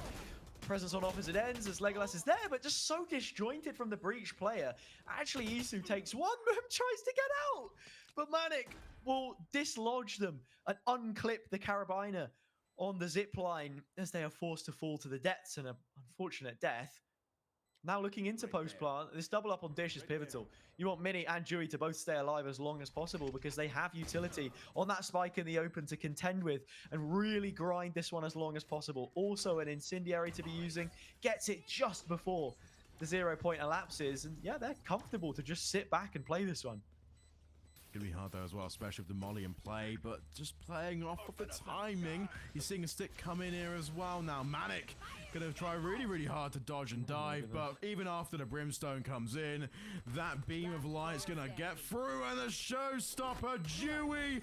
Oh my goodness, we're seeing a collapse here. It's a clutch and mini off of it all. It's gonna be a 10-9. Yeah, it's about the fight in dish there. If Killax is able to win that one out onto either of the players, then you've already done so much work in slowing down what it is exactly that Tamaria have to try and work with. Because I didn't even realize the paint shells were online, and that was just insult to injury at that point, because you had paint shells, incendiary, both of your abilities, and then a showstopper and an orbital strike. And the amount of delay that they had at that point afforded to them was enough to close out the round. Absolutely huge scenes here for Tamaria, as they are the first ones to get themselves up to lucky number 10. Limited indeed though, but here comes the aftershock and here comes the power through the smoke. It's going to be very difficult now for a retake here if you are on the side. I think that ESC have got definitely the util and spot, but look at how aggressive Tamaria are being. They want to respond here as fast as they can, and especially after a round like that, you need something big. But Legolas going to try and come through here, gets the headshot off of the slide, and it's going to be a big cancel if you want to see it. Wall will go up and looking for more. Legolas on a hunt here around mid, but Mini responds fast with 2. Killax and Dewey will get even more added. The tally has come through here. 6 players down, 2 left either side. In charge is Manic, but they're all alone. Killax with so much to contend and cannot do it. Dewey for 11. They're sat in a similar position as we saw on Pearl, but the tone is entirely different. So close now to plucking a victory from not the jaws of defeat, I would say, but a constant flow between wins and losses. Keeping your mental in check has been so instrumental, and Tamaria have looked to put a close on it. Win this one, and I fancy you for the series. Oh, win it indeed. I think that Tamaria right now 2 away from being crowned champions. We've said it time and time again, especially with the comebacks on the last 2 maps in Pearl and in Ascent. The amount of tension that's building between these 2 teams is surmountable. Like a hot butter through knife. You could cut right through it. But Dewey again, it's been immediately aftershock through the wall here. Kareem just playing around with all the information on the sound keys. Flash into the corner. Kareem not quite able to collect it. Dewey continuing in pursuit. Haunt to the position with the Bucky up close. Sends them packing with the blast pack. And it's a 5 versus 3. The util is there. It's simply about winning out on what they have in the late round. I mean, there's so many conditions for them to win this here, and I wouldn't even mind the save call from ESC, but they will try it.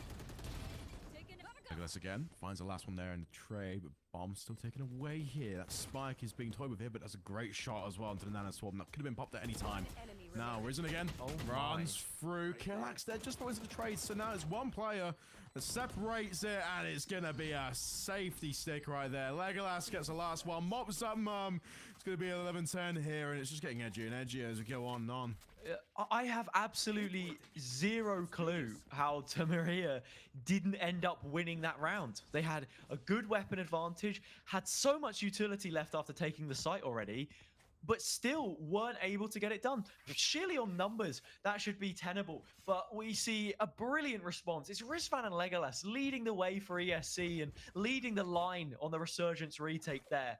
They are the ones with the weapons now, and it's going to be an 11-11 most likely matchup that could end up deciding this series entirely and championship. So difficult as well now because it's a complete different play, an orthodox now for the side of Tamaria, but it just might work. 3 ramp, 2 playing around A. Going to be really down to the first kill here. Killax though has, of course, got the angle covered there from heaven, but is he ready for the amount of map pressure he's going to be greeting? Yes, he is indeed. Dewey will fall now. Even off the back of that there, it's a great way just there to make sure that the flash comes through onto A-Link. And now we're seeing Legolas again here, pick away and prod. It's 5v3, 5v2, but no, Legolas is a bit too greedy with his food. Doesn't find it in the end here, and now looks to be fast. Isu's going to have to use that lockdown early, and off the back of that, we'll try and molly through the smoke.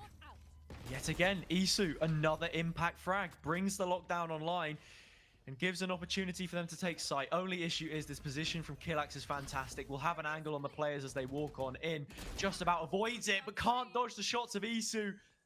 Neo nowhere to be seen, as instead the one who's able to bend the matrix is this Killjoy player. Flashes just stall as Kareem gets into position to find the remaining 2 players, has the first, and then finally delivers the killing blow. 11-11. We found ourselves here again, Connie. I have no idea how, but this series just keeps on delivering. And once more, we'll be going the distance. There's only a single gun round left in it. And you know, has not one moment has it not been boring. It has been incredibly easy for us to talk about so much that's going on. It's been the most interesting series to date in the challenge, and just so poetic as well. Let's give it the first one that goes all the way, all the marbles to the last map, and definitely looking at the economy here, you're seeing the slight advantage now onto Tamaria, but ESC have been more comfortable on the half buys. So to note here, you're kind of throwing your King of Hearts against your King of Spades here, but both teams here looking for a royal flush. That they are. And you look at the ultimates for ESC, and that's troubling if you are Tamaria right now, because this as a combination for just one round is all you really need, and it's actually going to be invested off the back of it. Orbital strike, flash into the face of Dewey, needs to take the kill and does so. Brilliant stuff, and that is one of those ultimates gone, and in fact you can't use the other one because the player's already dropped. And now we find Tamaria in the driving seat. They're getting ready for a photo finish, but in fact, they're already 100 feet in the lead. Prowler goes out as well. Crim's tagged up again. Now at this point of Dewey, the simple call is done. Nade through CT. Spike planted. 5v2 now. It would be simply ludicrous now we're seeing EFC come back from the situation here. There's no other way around it, especially with what you got right now on the table. That's why we've gone for the save call. And I think that this is really important for ESC to notice and highlight, because I don't think we've seen really a single save call this entire series, Connie. No, it's coming down to the penultimate regulation round for both of these teams to put a stopper in it. And I think that this is a brilliant call to be making, because while they may have fancied themselves in the 3v5 last time out, you certainly don't in the 2 versus 5. Keeping these guns into the next one gives at least somewhat of a semblance of a buy, as our observer is doing God's work by showing us the details of the credits here. And yeah, they should be able to buy just about. Not if Isu can deny something late off the back of the fault line and won't. Another 24 rounds for you, Connie. I'll tell you what, right now, this series has been nothing short of spectacular. What originally was meant to be gunfights in the sunlight has turned into a fist fight in the rain. It really is something miraculous right now. 12-11. Match point is going to go all the way onto the side of Tamaria, but ESC, we've seen time and time again here, have come back. They just simply don't let up. They do not. They do not at all. It's interesting as well that we've not seen, really there be too much of a high priority of loading these orbs onto any of the players to bring an ult online. If they're one away, perhaps it's a win condition at that point in time, or just something that you want to try and play into, but otherwise, a little more of an afterthought. Zipline will be heard. They conceded the site fully, and you can see why. Heavy priority on towards B, which they struggled with previous. And I think that here, they're going to be happy to retake onto the A site, because you have your lockdown and Rolling Thunder available.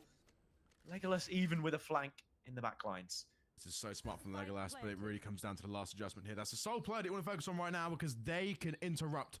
But even there and again, you've got me there picking up with the breach, picking up with the rotation. But even as it collapses on, Legolas finds 2, but Mum traded out again. There's a 3rd. Oh my goodness, Hazza. This might just pay off, as now it's down to a 1v2. Wexy for the series.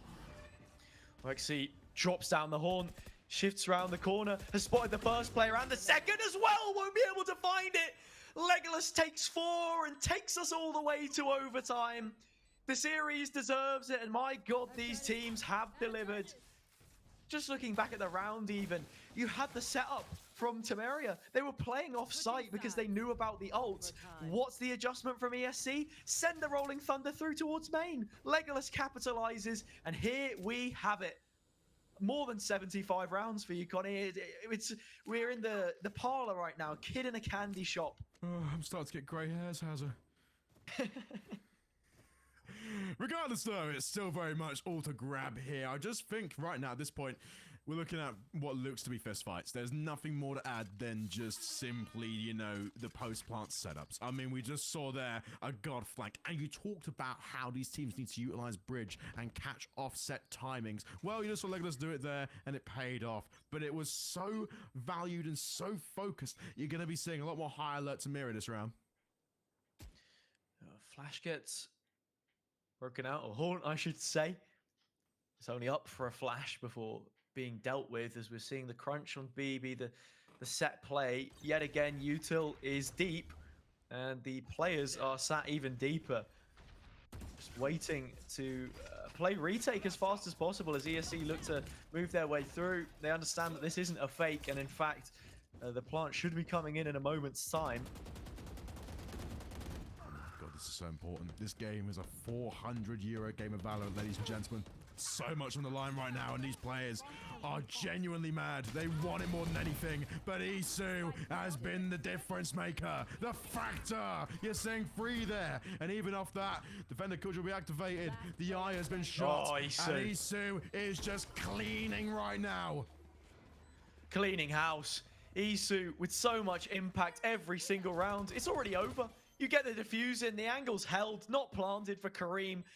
Absolutely outclassed on the retake. Brilliant stuff from Tamaria. They had the setup that they needed, and then it's Isu with an outrageous pluck of 4 rounds. This one might just be going the same way that it did on Ascent. Oh my goodness me. It's incredible.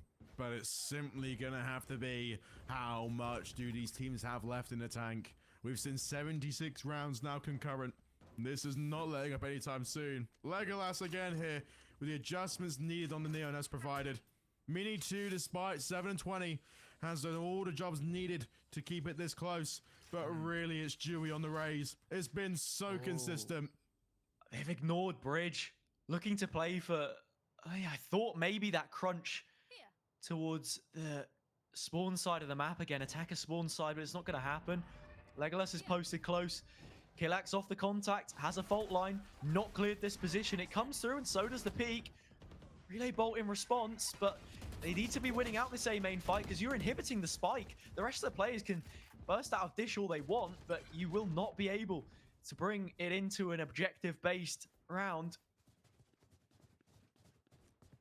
Here we go again here. So we have really a three-prong pinch here, 2-3 either side, but look at this right now. This could pay off all well. Rizvan, though, with the molly and the counter smoke coming in, it just might pay off, but no one really has truly recon. I'm not sure if the Killjoy saw the cross and has the amount of pressure in tower detected. Dewey, though, can play on so many good angles here as well. Boombot to hand, will throw it out in the end, and you just can't not think to yourself, what more could be done? But Legolas, that's so bad. That's so bad. Legolas off of that will die, and Mum can play off so much here more for trade. Lots of utility. Kareem dropped. Everything they had now gone. Timothy turret was burnt to a crisp, made KFC, and they are on the very edge of being a winner-winner chicken dinner here. Tamaria, it has been a heavyweight boxing match between these two teams, but as Mini finds the final kill, they will lift the championship belt above their head. Your challenge winners, Tamaria. Wow, and simply put, you couldn't write the scripture any other way. They really have ascended to the throne here. You're going to be seeing Tamaria, Turkish champions of the challenge, and nothing short of simply beautiful. They really have earned it as well. They fought for a gruel of a loser's bracket. They really have punched their ticket into the grand finals, and they take home their lion's share of the 500 euros here, Hazza. It's a brilliant series, a brilliant series. We got all 3 maps. I think in the end, if my math serves me correctly, 76 rounds of Valorant that we ended up seeing played across all of the maps. So a real blockbuster from start to finish, absolute maximum distance, and that revenge story from Tamaria as well. The rematch potential, always something you've got to look into. There were times when they were on top of the world. There were times when they looked down and out, beaten, battered, and bruised. Both of these teams will have a lot of scarring on the lip after the blows that they traded with one another. But there we have it. The final conclusion to the challenge, and no better way to have wrapped this one up. Oh, Hazard, I wouldn't have asked for a better dance partner. That was great. I mean, listen, we're looking right here into what looked to be, on paper, the Titan David Goliath matchup, right? But it just simply wasn't that. It was just sheer class. This was 76 rounds of Valorant excellence. And at the end of it all, it came down to just simple little things, simple little flanks. And Tamaria walk away as your challenge champions. That they do. I mean, you know what they say? It takes two to tango. It's been a pleasure, Connie. The other one, of course, would be a solo dance, right? And that was the dance that Tamaria ended up doing, more like a figure skate as they ran rings around ESC to close it up. But there we have it. I believe that is all I have left to say, Connie. I think it's only fair that you close the stream for us here. Well, thank you very much there, Hazard. Now, over the course of 5 days, 16 teams whittled down now to just one. Tamaria are going to walk away as your winners and get their lion's share of the 500 euros. We're going to see you all very soon there for another challenge, but next year we've got a surprise up our sleeve. Don't go anywhere. Thank you so much and have a great night, everyone.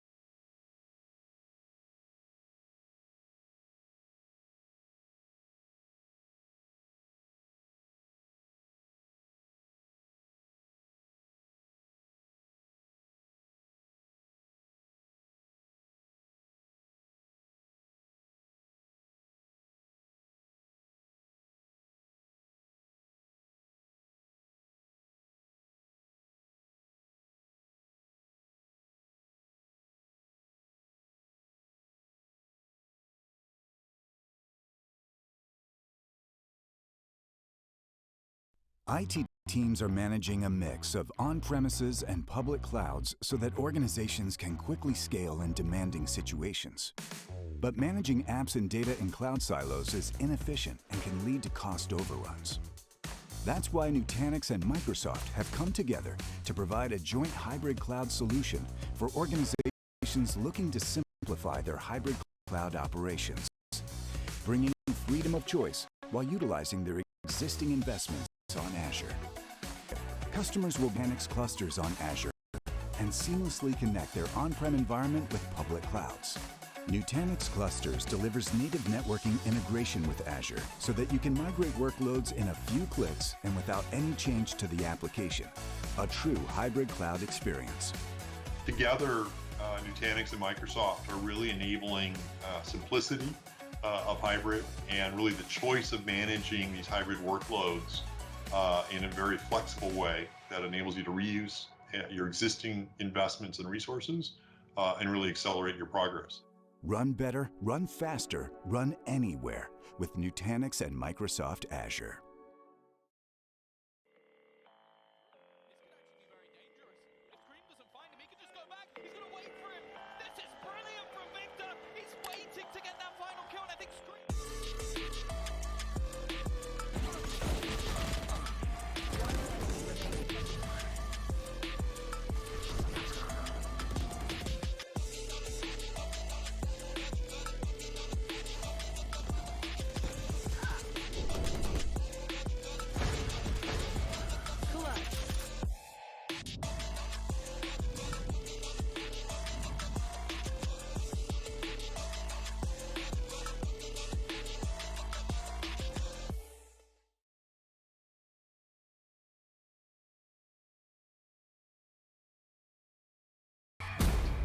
In our line of work, the tools of the trade make all the difference. You need to be able to move swiftly and with precision. Make every shot count. Every sound needs to be heard. Know where your enemies are before they find you. A team with no communication is a dead team. They need to hear you loud and clear. And durability is key. You need to know your gear will be reliable when it really matters.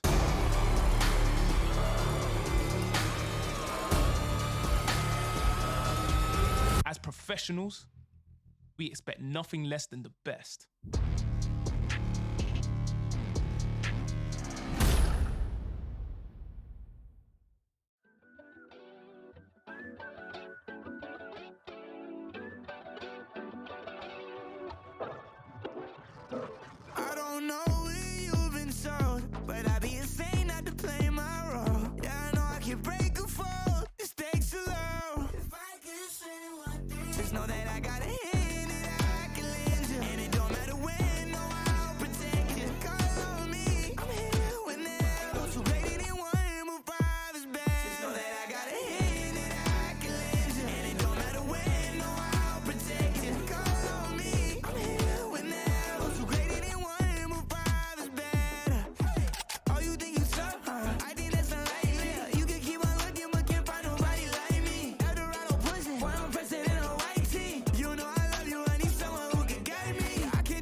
ahead of this. You don't know the half of it. I got dreams of looking up, high as I can get. But nothing feels like how it feels to know these things I don't know yet. The weight of everything, and everything's just thread. Sometimes I'm trapped inside and I don't know